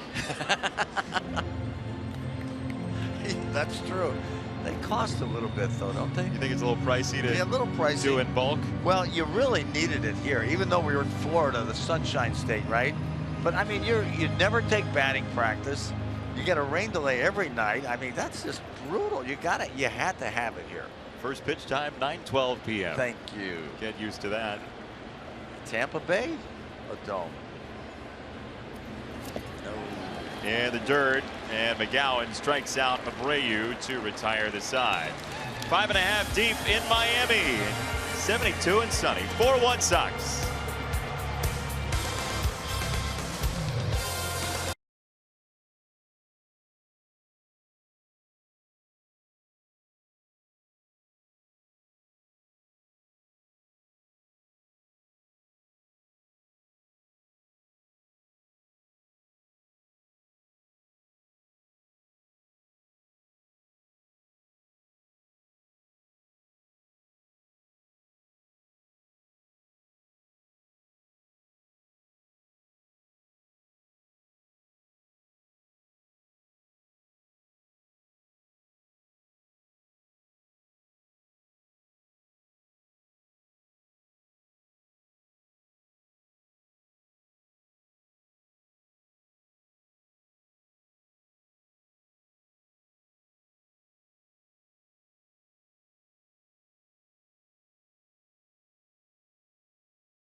Your score. The Sox with the lead. Our Xfinity high-speed action replay goes like this. It is Ichiro, $29.99, no longer. And how about it? A triple to right field at Coors for hit number 3,000. Boy, I think there's a lot more to come, too. I'm not going to say he's going to get 4,000, but he'll get a couple hundred more before he retires. I don't understand what the whole hullabaloo was over adding his total. He had those hits in Japan. Yeah. They count there. Yeah, oh sure. They're pretty good pitchers, too, that he's hitting them off. Uh-oh. 3-0 on Stanton. He's not the guy you want to play red light, green light with. He went after it. Thank you. Shuck in center for out number 1. Wow. See, I don't get that. As good a power hitter as he is, how many times is he going to do that? Hit a homer, and it's a solo job. Whereas that 3-0 pitch on the first batter, he just didn't quite get it. He opened up just a hair early. But you walk the first hitter, and it's doomed for the pitcher every time that we've seen. I mean, you know, most of the time that first guy that walks is going to score. Especially a pitcher at 107 pitches. Yes. Yeah. You just let him off the hook. He's probably going to come out of the game. He walks you on 4, right? It's going to be close. Likely. Yeah. Or at least very soon down the line. And you got the chance to mount a charge with your good hitters coming up. He hasn't thrown a strike yet.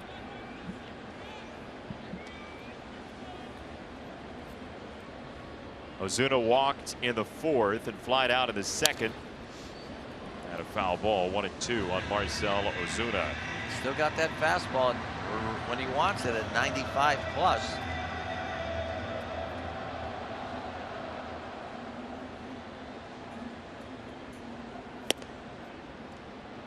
Oh, Ozuna wanted to. And willpower took over. 2 balls, 2 strikes. Tough to hit that high fastball at 95. With your hands above the ball. His best pitch by far has been the fastball tonight.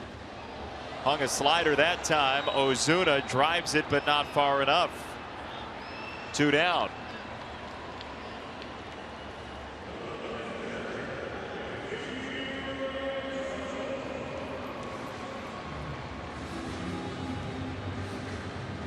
White Sox fans, next time you want to grab White Sox seats, get the StubHub app. We take the price and location of seats and show you which tickets at StubHub give you the best deal. So get the StubHub app today. Can you visit the App Store on your... And grab your White Sox seats.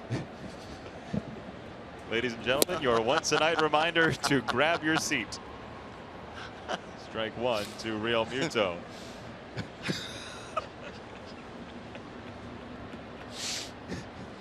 Thank you. And that's in for strike 2.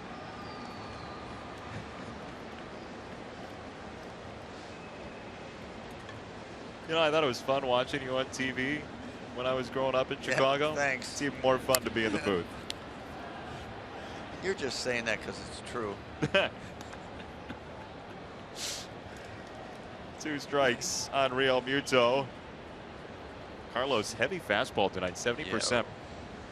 Yeah, that's been, like we mentioned, it's best pitch by far. The changeup needs a little work on it. Once he gets that changeup, he stayed on top of that slider. You know, I'd like to see him take a little bit off the slider too. 84, 85, something like that? Yeah, something like that rather than 88. I think he'd get a little bit more movement on it. Maybe a little more downward movement. 0-2.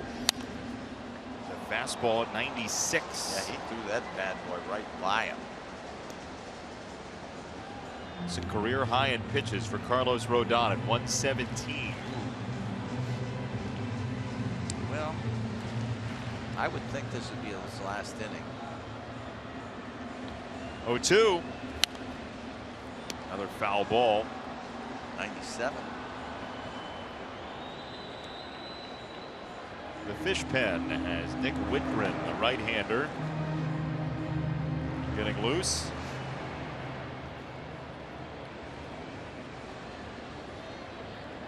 Oh, 2 one more time. The Marlins don't seem to have much respect for low pitch counts. I'll tell you what, this guy's going to be a heck of a hitter. Good 2-strike approach right here. He's just trying to make some contact, choking up a little bit, just fighting off pitches. That one was in. Pitches away, he's flipping him over the first base side. He gets a good pitch to hit. I'll tell you what, if Carlos makes a mistake, he's going to hit it hard, regardless if it's a fastball, slider, or a changeup. Check swing, ball low. He didn't go, says Barry, the first base umpire.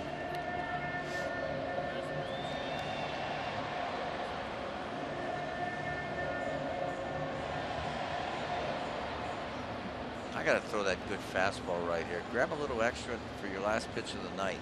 Come inside with it. I'd like to see it inside. It's going to be away. Caught a lot of the plate. Frazier holds the line. And a 1-2-3 inning for Carlos Rodon. A nice farewell in the city in which he was born. 4-1 Sox after 6.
Calling all Star Wars fans, the White Star Sox Wars are proud to present Star Wars night at the Nothing ballpark. but Star Wars. Saturday, August 27th. With the purchase of your Star Wars night ticket, you'll receive a free Southpaw Star Wars bobblehead.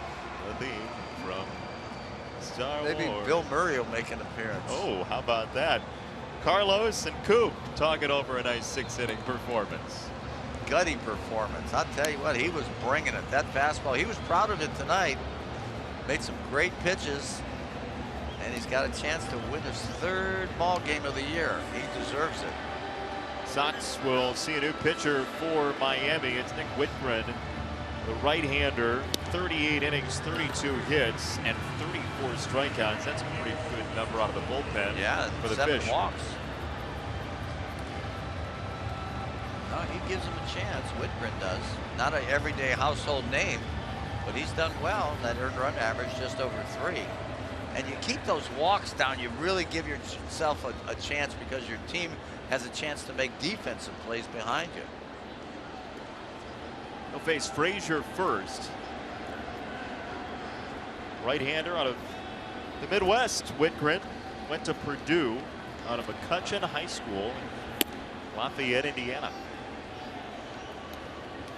Stayed close to home, didn't he? Until he was sent into the draft and a 9th-round pick of the Marlins. This is Major League rookie season. His first 34 games as a big leaguer. Keeps making pitches like that, he'll be here a long time. 2 fastballs he painted. 92-ish on the outside corner to Todd Frazier. Frazier, who nearly went up and out of the park last time up, a double to right that hit the wall. Swerves outside, ball and 2 strikes. Yeah, right at that 3, well, actually to the right of the 392, so it was over 400 feet in the air. That's a homer in just about any other park I can think of. At home, certainly Oh, for gosh. Frazier in either of his 2 stops, in Cincinnati or. Oh, that's landmark.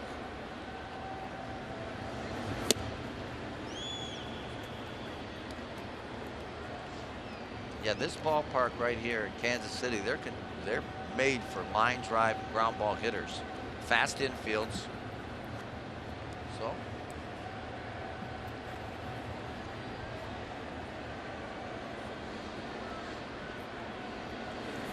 Oh boy. Very close. I want that one if I'm a pitcher. That was nasty, right on the outside corner. Pitch tracks will show you that it did catch. That's an unhittable pitch. That's as good as you can throw right there. You see on our Honda pitch tracks. That's as good as it gets. That's Seaver-like. Got to swing at that one, Todd. Well, that pitch down and away. You know, it's just real hard to get to. Righty versus righty. I mean, you just got to cover so much. Up, it's another story, but down and away like that. Guys, pitchers like Tom Seaver made mincemeat out of you. Shave off the corner. Yeah. Up and in. Frazier takes a walk. Attaboy, Todd. One on for Shuck.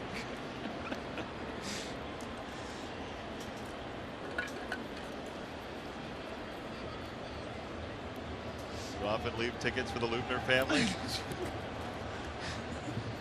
What did Jerry Glanville when when he, I can? Yeah. Yes, Elvis. yeah, he That's left Jerry tickets for Glanville. Elvis? All the Falcons games he coached? He did. I knew Jerry Glanville. Did you really? Yeah. Atlanta, you got to run into him sometime. Shuck center field. Ozuna. One down.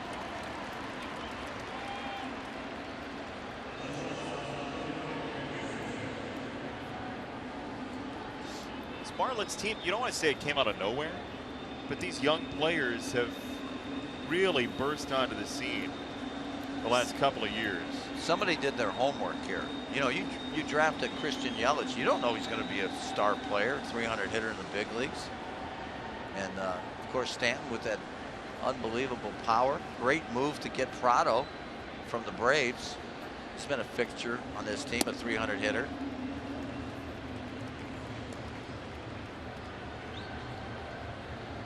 Thought it was a great trade to get D. Gordon.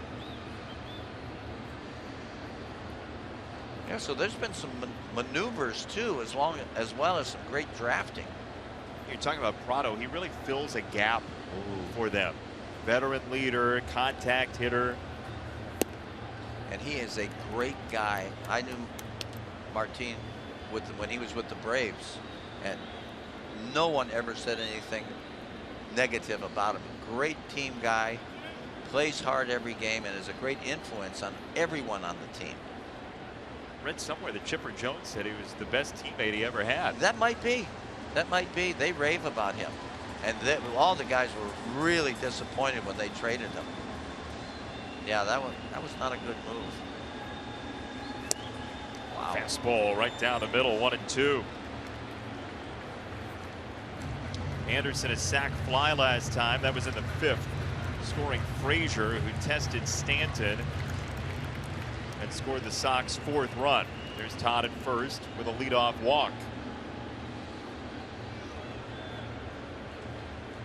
Todd might take off.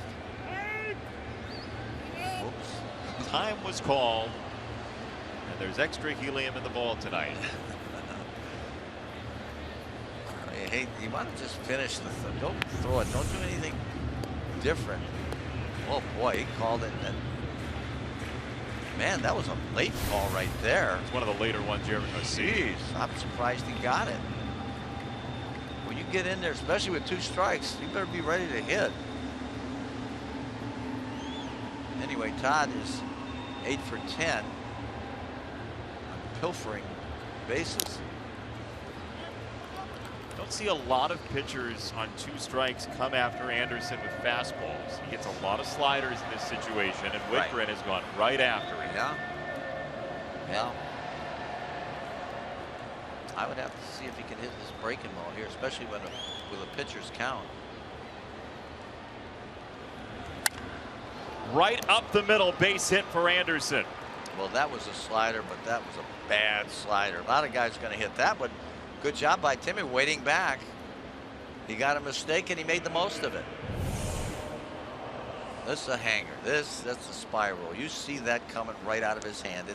It's amazing too. As a hitter, you see it's a dot, and that dot is just whoop, whoop, whoop, whoop, whoop, screaming, "Hit me, hit me!" You see it right away. Yeah, you do. You do. It's amazing when the guy throws a bad pitch like that. You see it right out of his hand. There's a dot.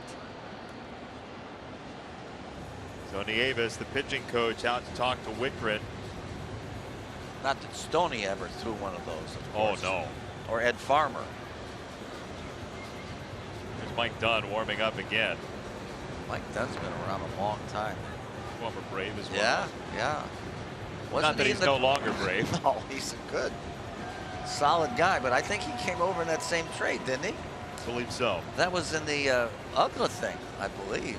They've made a couple deals over the course Yeah. of time. Yeah, I don't know if that was, they coincided, but.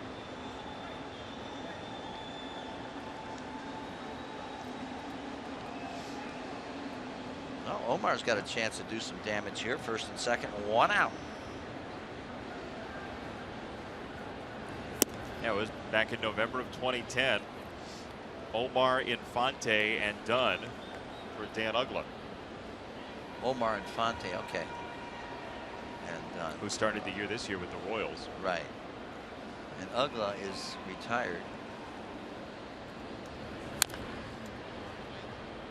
On the ground and foul.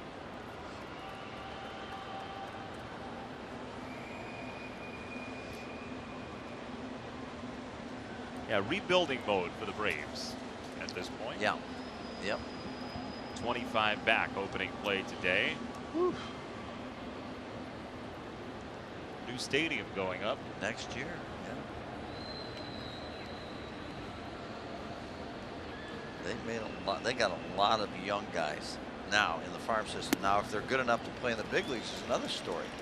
Now, you can make all these great moves and get all the guys' best prospects, but do they have it to play in the big leagues?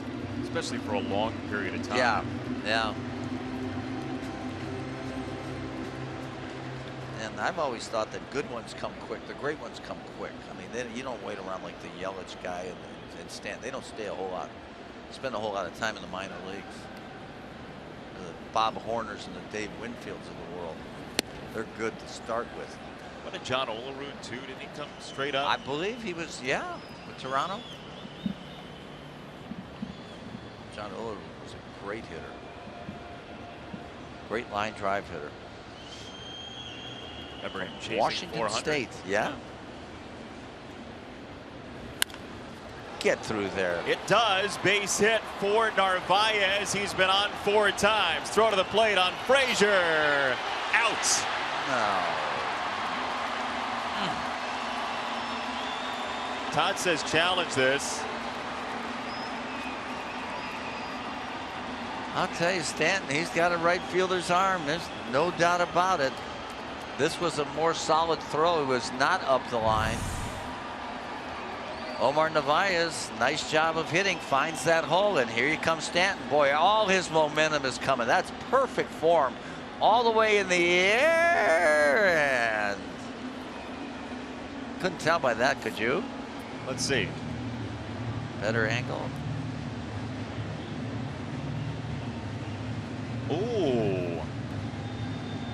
Boy, this is another bang bang play. Look at Todd go. I think he's in. Well, he tagged him almost on the shoulder, right on the, like the bicep. Did he have his hand in first before the tag? Then there's a very short distance that could have happened. Boy, I'll tell you what, I wouldn't want to make that call. It's going to be tough to overturn it. Yeah, that's the problem. It's kind of like the Narvaez play in Kansas City the other night. Wow. That is so close. I know Jerry Lane's trying to get in position to make the call, but it's he would have just moved a little bit, we would have had a better shot at seeing Frazier at home. Whitman's coming out. Apparently we're not going to challenge. Well, we do know there's a pitching change. Sox have 2 on, 2 out. 4-1 the lead in the 7th.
Midas Tire and Auto Service experts call to the pen, and it goes to the left-hander Mike Dunn in his 28th appearance for the Marlins this year. He's typically a 1-inning guy and pitched twice during the series against the Giants. He's got an ERA at 3.24.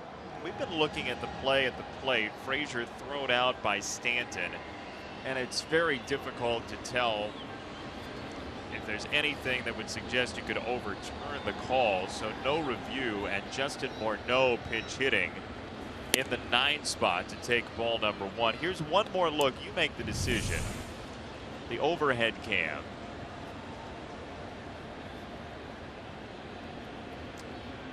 It's tough to tell when the tag came in.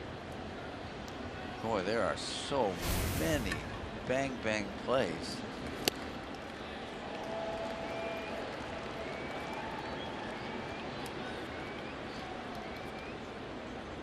1-1 on Morneau, who adds pinch hit role to his Sox ledger. Usually the DH when he's playing. No designated hitter for this 3-game series. No. Well, there's that slider again off the plate. Of course, the job of a left-handed reliever, usually when they come into a situation like this late in the ball game, throw that first pitch strike with a breaking ball. If you can, you're pretty good. A lot of guys have made a good living doing that. 1-2. Wow. Up and in, fastball, strike 3. Sox strand 2. Sox lead 4-1 at stretch time.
Two of the series as Jose Abreu and the Sox face Christian Yelich, Martin Prado, and the Marlins. Coverage begins at 5:30 with White Sox pregame live, presented by the Kowalas family of dealerships on CSN. Tomorrow. If only Todd Frazier were hitting. But we will have to go down the lineup to get to him. Jacob Turner is the new pitcher for the Sox, the former Florida Marlin. 11 2/3, 16 hits. Well, you know, you got to think, Jason, that Robin's got to have confidence in Jacob Turner. When you look at that earned run average, you say, why? But he's got a good arm. He's got very good stuff, and he just got to find a way to get out of this 7th inning. Boy, the Sox have squandered so many opportunities. They had 4 runs on 12 hits, and they've left 11 on base, including the 2 in the top of this inning. So Turner against Rojas first, for ball 1 just a little bit low.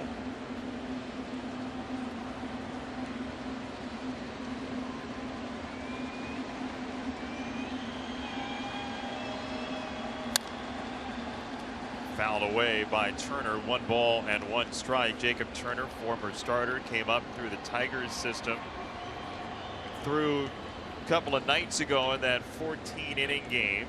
Went 1 inning, got a strikeout, pitched the 10th for the Sox.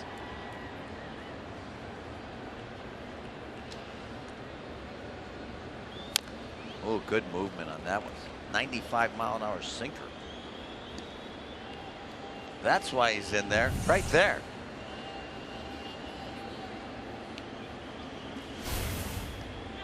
That's nasty. I'd go back in there again. Double him up. The right-handers aren't used to being pitched inside in this game because Rondon was operating mainly on that outside corner. Carlos, 6 innings, just 3 hits allowed, 1 run. It was earned, 3 walks and 4 strikeouts. 3 of supreme hitter Christian Yelich. Yes, Christian Yelich is the happiest guy in the ballpark right now. Turner relieving Rodon, 2-2. Leadoff batter in the 7th 3-2.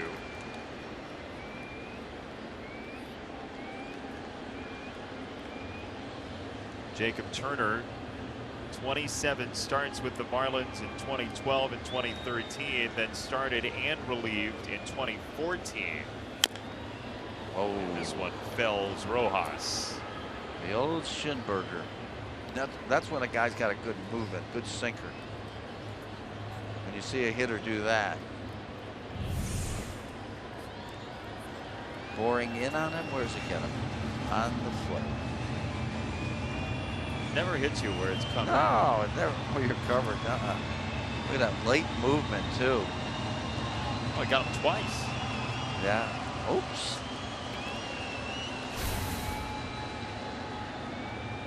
Fortunately, in that order. 3-2 on the ground, second base. Saladino for the first out.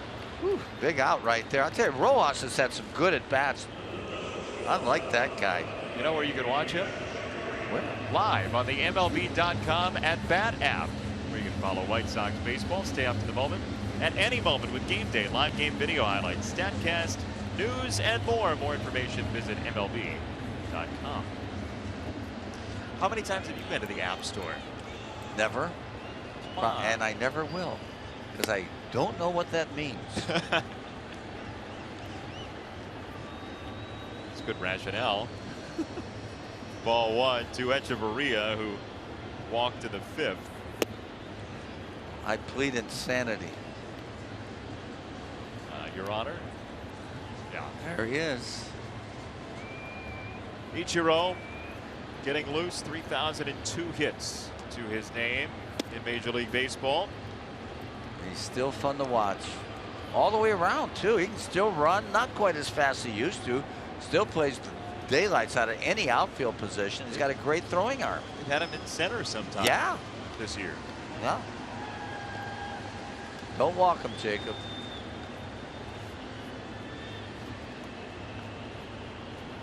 Three-one. That's Nope. ball four.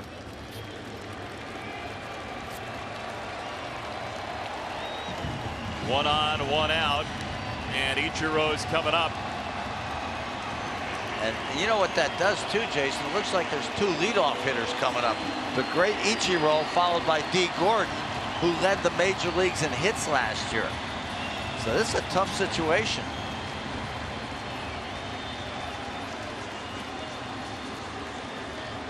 Age 42, he's on base nearly 400, hitting 318. Look at that. For that reason, Ichiro gets the head of the bat out and slices it to the wall. Echeverria stops at third. The Marlins are in business with one out in the seventh, thanks to hit number 3003 for Ichiro. I'll tell you what, he was in pull mode watching him take batting practice. He was hitting balls in that upper deck. And usually you'd think about Ichiro, he's going the oppo. Not here. Watch him get the head of the bat out, head behind the ball, and pulls it like a rocket. And of course, you can't play him to pull, so that's an easy double. Heck, if it was just Ichiro, he might have turned that into a triple.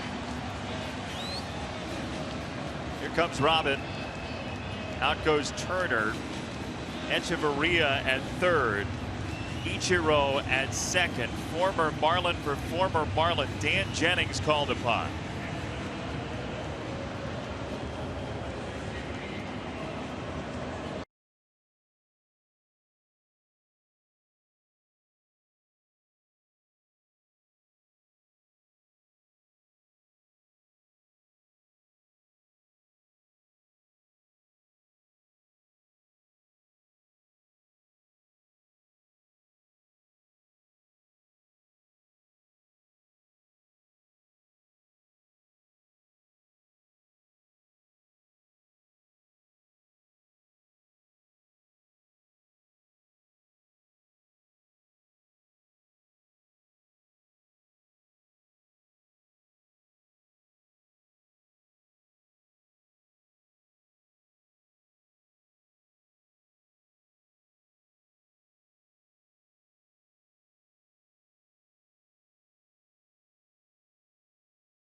experts call to the pen is the ex-Fish, Dan Jennings, who's had an outstanding season for the Sox this year, an ERA sub-2, 43 hits and 48 and a third, and lefties are only hitting .203 against him.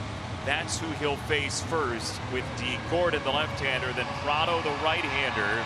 And the tying run up for the Marlins. This is the loudest we've heard this crowd by far all night. Oh, no question. Well, heck, they've just been dominated, but they've been able to hang in there because the Sox have not been able to capitalize on those 12 hits, turning them into just 4 runs while stranding 11. Gordon this year has hit .306 coming in against left-handed pitching.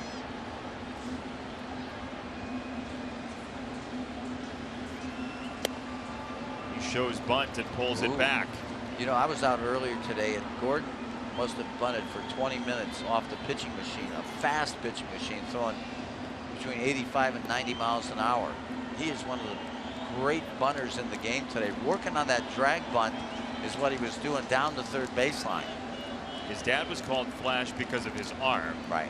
D has taken the mantle as a major league player with some tremendous bat handling and speed.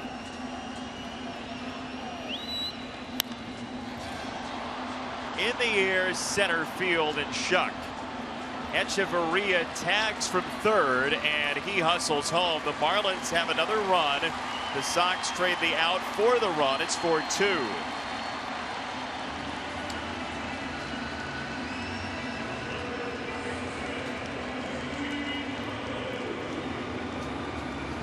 And he's not going to face Prado. So the Sox will go to the pen one more time. Nate Jones in the 7th tonight. 4-2 Sox, 2 down.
And auto service experts call to the pen goes to Nate Jones this time, a 2.22 ERA, 57 strikeouts in 52 2/3. He replaces Jennings, who went a third of an inning, who replaced Turner, who went a third of an inning, and the Sox are piecemealing the 7th. Now Jones to face Martin Prado. Yeah, big out right here. Prado, a great contact hitter. And of course, Nate has been overpowering with that fastball slider combination. This is a heck of a matchup.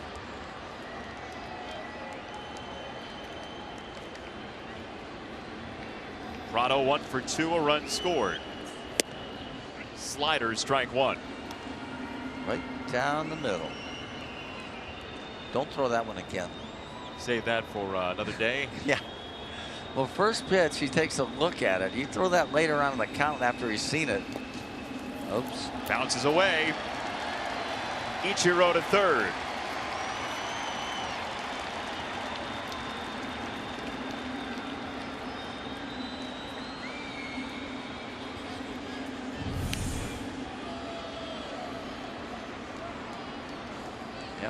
slider. That's a tough play right there for Omar. He did the best he could.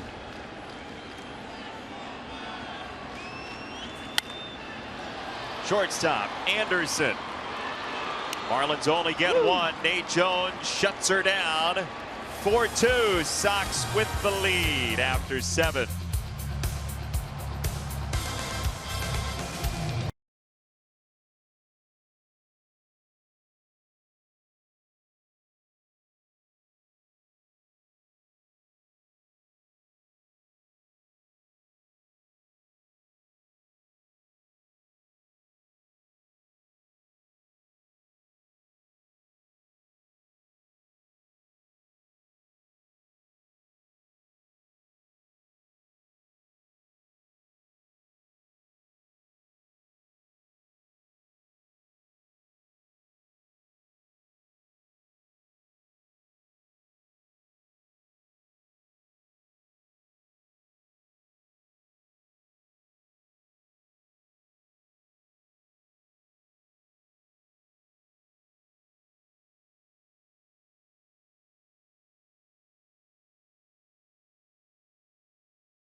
You earlier in the game, it's Miller time, brought to you by Miller Lite. It's actually for Miller time because Adam Eaton's had a very voluminous night at the plate. What a great night for Adam. 4 straight hits. He goes up the middle off Cashner to lead off the ball game. Then he finds the hole between first and second. Very nicely done. Short, compact swing all night long. Hit the ball on the ground and run. Line drives and ground balls work in this ballpark. The infield is fast and the outfield is spacious. It's an easy game sometimes, right? Piece of cake. Hit and run. It is. New pitcher for the Marlins is Austin Bryce, making his major league debut. Wow. At Marlins Park this evening in front of you, the fan. Watching from home or wherever you may be on your tablet or smartphone, Mr. Bryce, for the first time ever on a major league mound. Against Adam Eaton, who sends a bunt foul down the third base line. First outing of the year for Austin Bryce came in Jacksonville, Florida in the Southern League. He was a starter then. He went 6 innings of shutout ball. Should have called him up then. Yeah. He was ready. Pitched in Jacksonville, pitched in AAA in New Orleans, and now here to Miami. Well, the one thing, if you're a minor league pitcher, you got to stay ready, because you never know when opportunity's going to knock. Those injuries have been piling up all year long for every team. What was your first game at the majors? We'd be 1970. Played first game I was in. San Francisco Candlestick Park. Let's go back in time. We have the wide world of sports music. Yeah. How'd you do first game? I went 1 for 4. I think I dribbled the ball down the third baseline. For a hit? Yeah. Your first hit? Yep. That was it. First AB too. Well, Bryce does something that nobody else could do tonight. That's get Adam Eaton out. Yeah. 1 away. Do you have the ball still? No. No, No? we didn't get balls back then. You don't. What did you play with? Just a crumpled up Personal. newspaper? Socks. No, he was from. Is a left-handed pitcher, and I don't know. I'll think of it. We got time. We have 3 days. Yeah. Ground ball up the middle. Echeverria. We're out number 2. It's a smooth shortstop. He's good.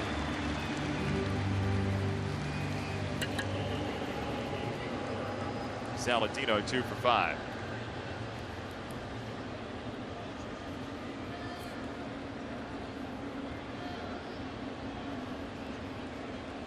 Skip Pitlock was the pitcher. He's a Chicago guy. He's Is with he? the Giants, yes. 1 for 4 against Skip. Little dribbler.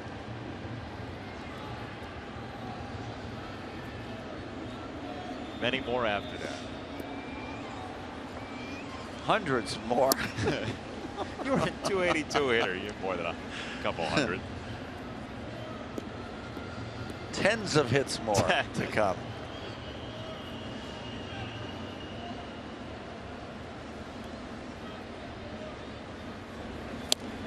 There's a strike. 95, that'll get you in the big leagues.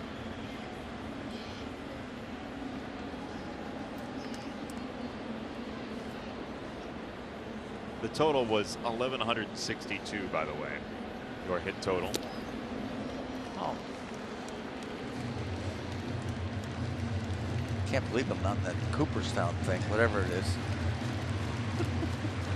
They have a great pizza place right down the road from the Hall of Fame. Yeah. What a place. You got to visit Cooperstown, folks. Unquestionably. It is magnificent. Great town in upstate New York. 1-2. Melky, foul ball. How many times you been? A few times, because we used to have, especially with the Sox, I think we went a couple times to play that Hall of Fame game. Oh, that's on right. the old Abner Doubleday field where you couldn't see anything. Yeah. They'd bring up a 17-year-old kid throwing about 110 right through the fans out in center field. That was really fun. But no, it was great to visit. I don't think they have that game anymore, though. No, they don't. Rope to right field. Melky drops it foul. It's pretty short, as I recall, short to left Very field, like small. 290, something like that. Yes. And no, I didn't get any hits there either. Dribbler down the third baseline. You want to just survive those games. Yeah. Those are the ones, oh, yeah. Stay healthy.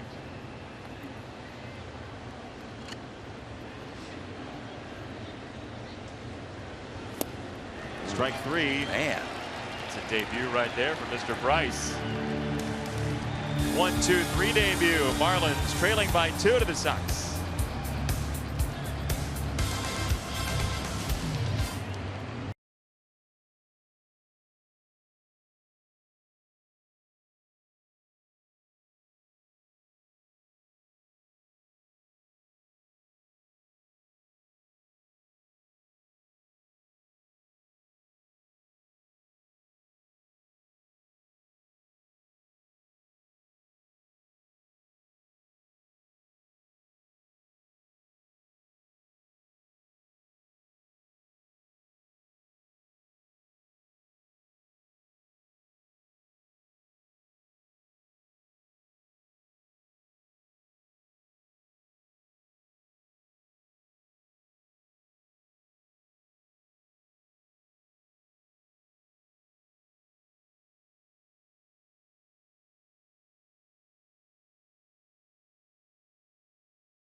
Not believe the finish. I gotta see that. Yeah. Better right now to be a swimmer than a diver in Rio. I think so, yeah. We're told the diving pool seems to turn green on a day-to-day basis. Intriguing. Yeah. to say the least. Chlorine overrated. Yelich takes a strike. 0-2 on Yelich, who struck out 3 times tonight. Yeah, he's glad Rodon's out of the game, but now he's in a fix with Nate Jones, who's got him 0-2 on 2 outstanding pitches.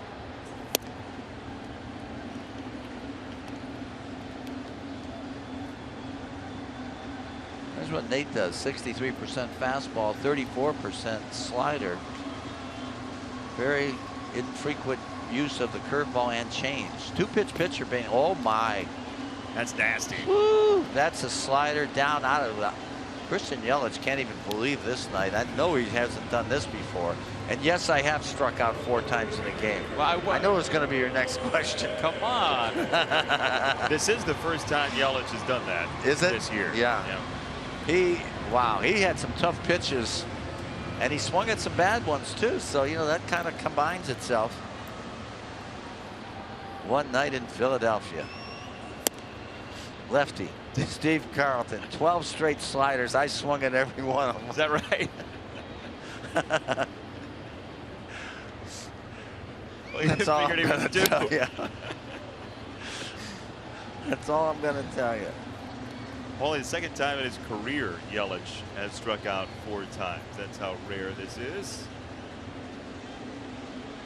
For those of you asking the question, how rare is this? The young Gene Rayburn's at home. Yeah.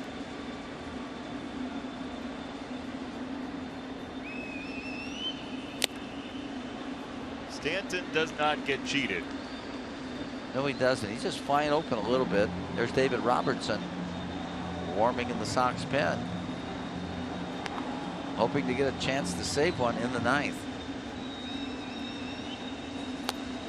Check swing, and he went around. Wow. Strike 3.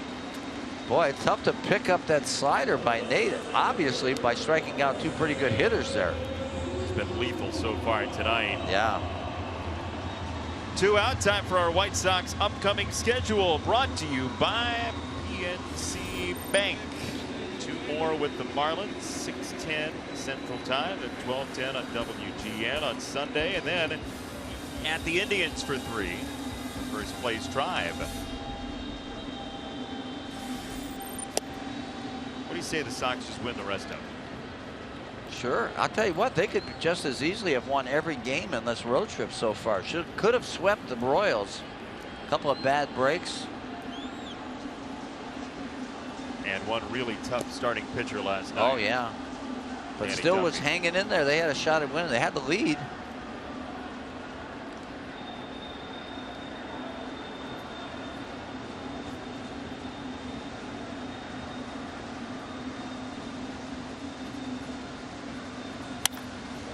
Second base, Saladino gets a glove on it, recovers, Yes. and scores the out.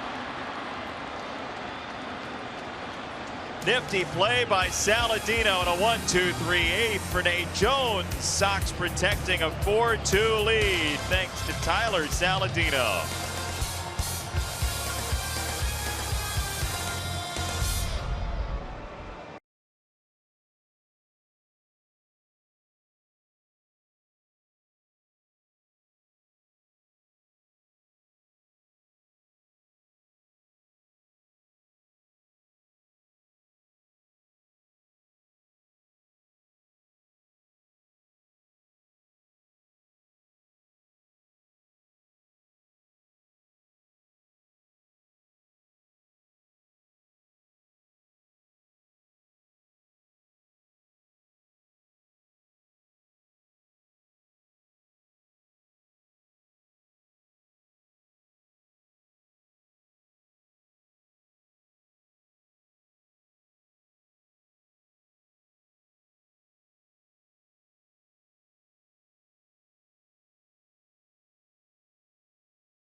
New pitcher for the Marlins, and he has just allowed his last earned run on June the 20th. Seems like they have a strong bullpen, at least recently. The Marlins, ERA sub 1. Sox lead 4-2 after 8 tonight here at Marlins Park. Tom Paciorek, Jason Benetti, our entire crew. Thanks for joining us this lovely evening in South Florida.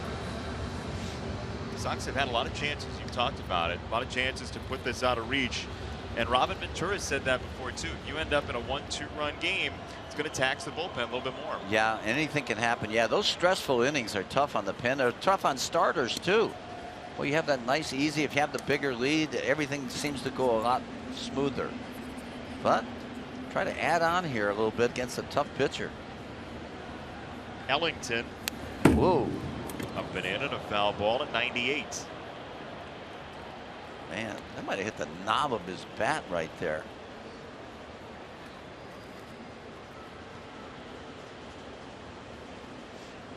Right-hander out of the University of West Florida. Ryan Ellington. Frazier nearly got caught with that one.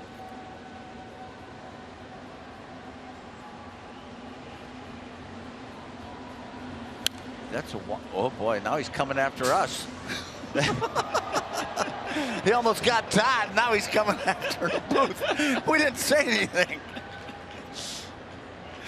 That's a wise move. When you got a guy throwing 100 miles an hour, you don't want to be at that angle where the on-deck circle is. Yeah, not. If you're in the first base dugout.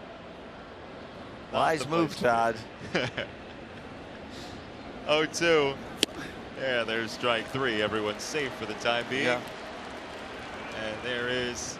Oh my gosh. That went into the Abreu suite. How about that? About that. What fortune. Now they should have hit the home run right after that. That would have really enhanced the moment. Tomorrow. He's son, look, I got you a foul ball and a 2 for 5. Okay. We good? RBI.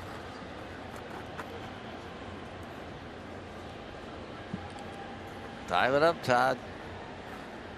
Frazier. He did. Got under it. Yelich in left. You know, you hear all those stories about somebody guaranteeing a young person who's sick or a son or whatever it might be that they're going to hit a home run.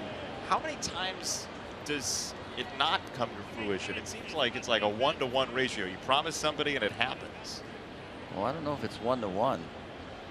Well, you never hear about the stories like, oh, of course he promised little Johnny. He promised little Johnny 2 home runs. He went 0 for 6 with 2 double play groundouts. No, you never hear that story. Well, it's not a very attractive one. Well, it's underreported. Yes. In our there society. You go. There you go. 2 down for Shuck. He was teaching little Frankie about adversity. Well,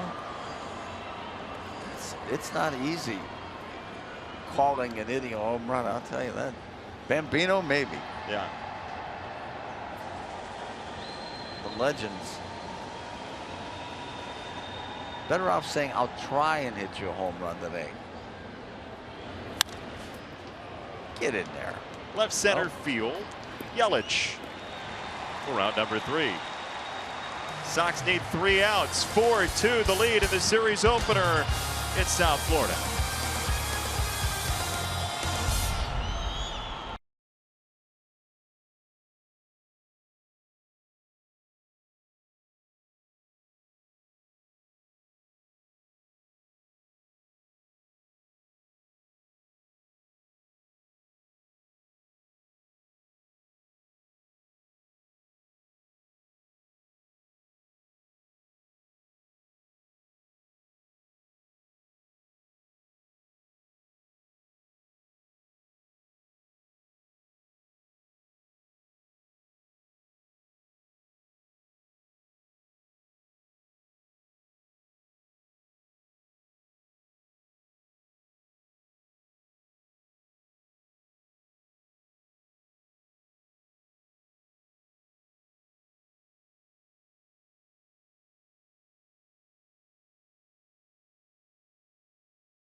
And he's the fourth reliever used by Robin Ventura tonight.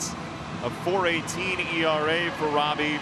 47 and a third, 42 hits. He has saved 27 out of 33. And we saw him 2 nights ago against the Royals in that Kansas City 3-2 win in 14. Yeah, well, he has got a little bit more leeway in this one. 4-2 ball game, you got that extra run. But, you know, as we pointed out earlier, Jason, the Sox had so many opportunities to blow this thing open early and just couldn't capitalize. Got a lot of hits tonight, 12 of them to be exact, and it just, but when you're stranding in double digits too, left on base, it's really hard to break free of a good ball coming. This is a good team we're playing tonight, and they're never out of it. Second best batting average in the National League. High praise to Carlos Rodon for his 6 innings, Yes. 3 hits tonight to keep the team quiet. So Real Muto, Rojas, and Echeverria to bat.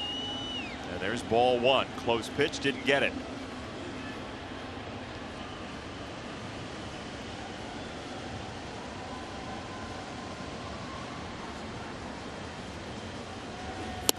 (2-0) on Real Muto, who drove in a run. The Marlins' first run in the 4th.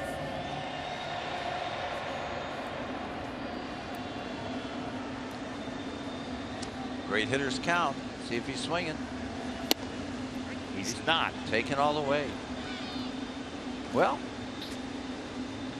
if I'm the Marlins, I like that because, you know, 1 run is not going to tie this thing. Took a rip there at 91. 2 balls, 2 strikes.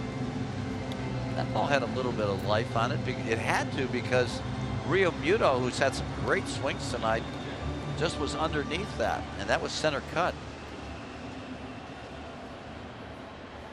Catcher that can run, 25 years old. 2-2 on him from Robertson.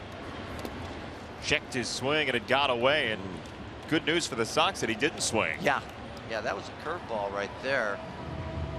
Had a lot of bite to it. So now it's 3-2. Hung on to it just a little bit too long, it appeared. So here we go. Big pitch.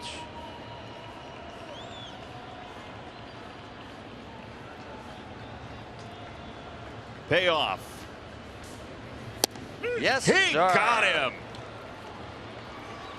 No question about that one. I can't believe he didn't swing at it. Must have had some late movement. Take a look.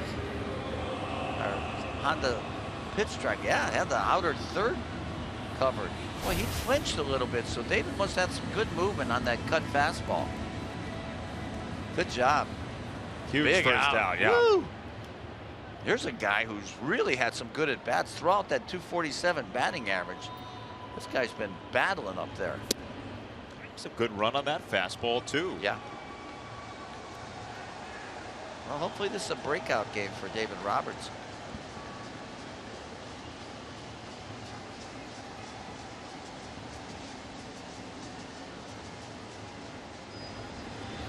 Nice. Tight breaking ball. Well, yeah, that's the importance of throwing first pitch strike. Now there you have a tendency to go after that curveball in the dirt. Where if it's 1-0, not so much. Well, Nate Jones came in the 7th with 2 out, got a ground out. Then in the 8th, ran through the Marlins 3, 4, and 5 hitters with 2 strikeouts and a ground ball to second. Now Robertson on 0-2 for Rojas. Another curveball. Yeah, you can get a save. You know, actually, you could count it as a save in the 8th inning. When you go through those 3, 4, and 5 bad boys in the lineup and get an out, you know, it's a lot tougher.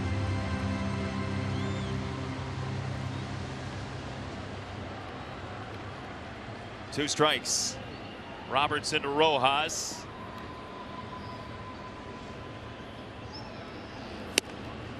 One and two. You know, manager has a prerogative, and I know you've got a closer for a reason. You have the prerogative of using your closer in that 8th inning in the higher leverage situation. Yeah. But one guy, if it's one guy that's deemed the closer, that's usually what they'll stick with. Well short of the plate, 2-2. Whereas, say what the Yankees had that 3-headed monster this year, you know, but they traded, of course, Andrew Miller and the Chapman. There's only one ahead remaining. I don't understand why they did that. They're only 3 games out of the wild card. The Yankees had dismantled the bullpen. I don't know. Especially Miller under team control for a couple years. Unbelievable. Yeah, well, of course they got some good prospects, but they're prospects. They're not proven. 2-2. On the ground at first. Abreu for out number 2. That was really a good cutter.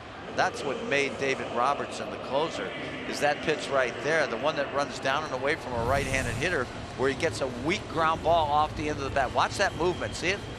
Wow. But the key is to getting the 2 strikes to make him swing at that pitch. Good job. 1 out to get. Echeverria, who's walked twice, scored most recently in the 7th. A lot of movement tonight, David Robertson. Yeah, he almost should start that cutter on the inside corner, and it will wind up on the outer half of the plate, or just slightly off, which is where he wants to work.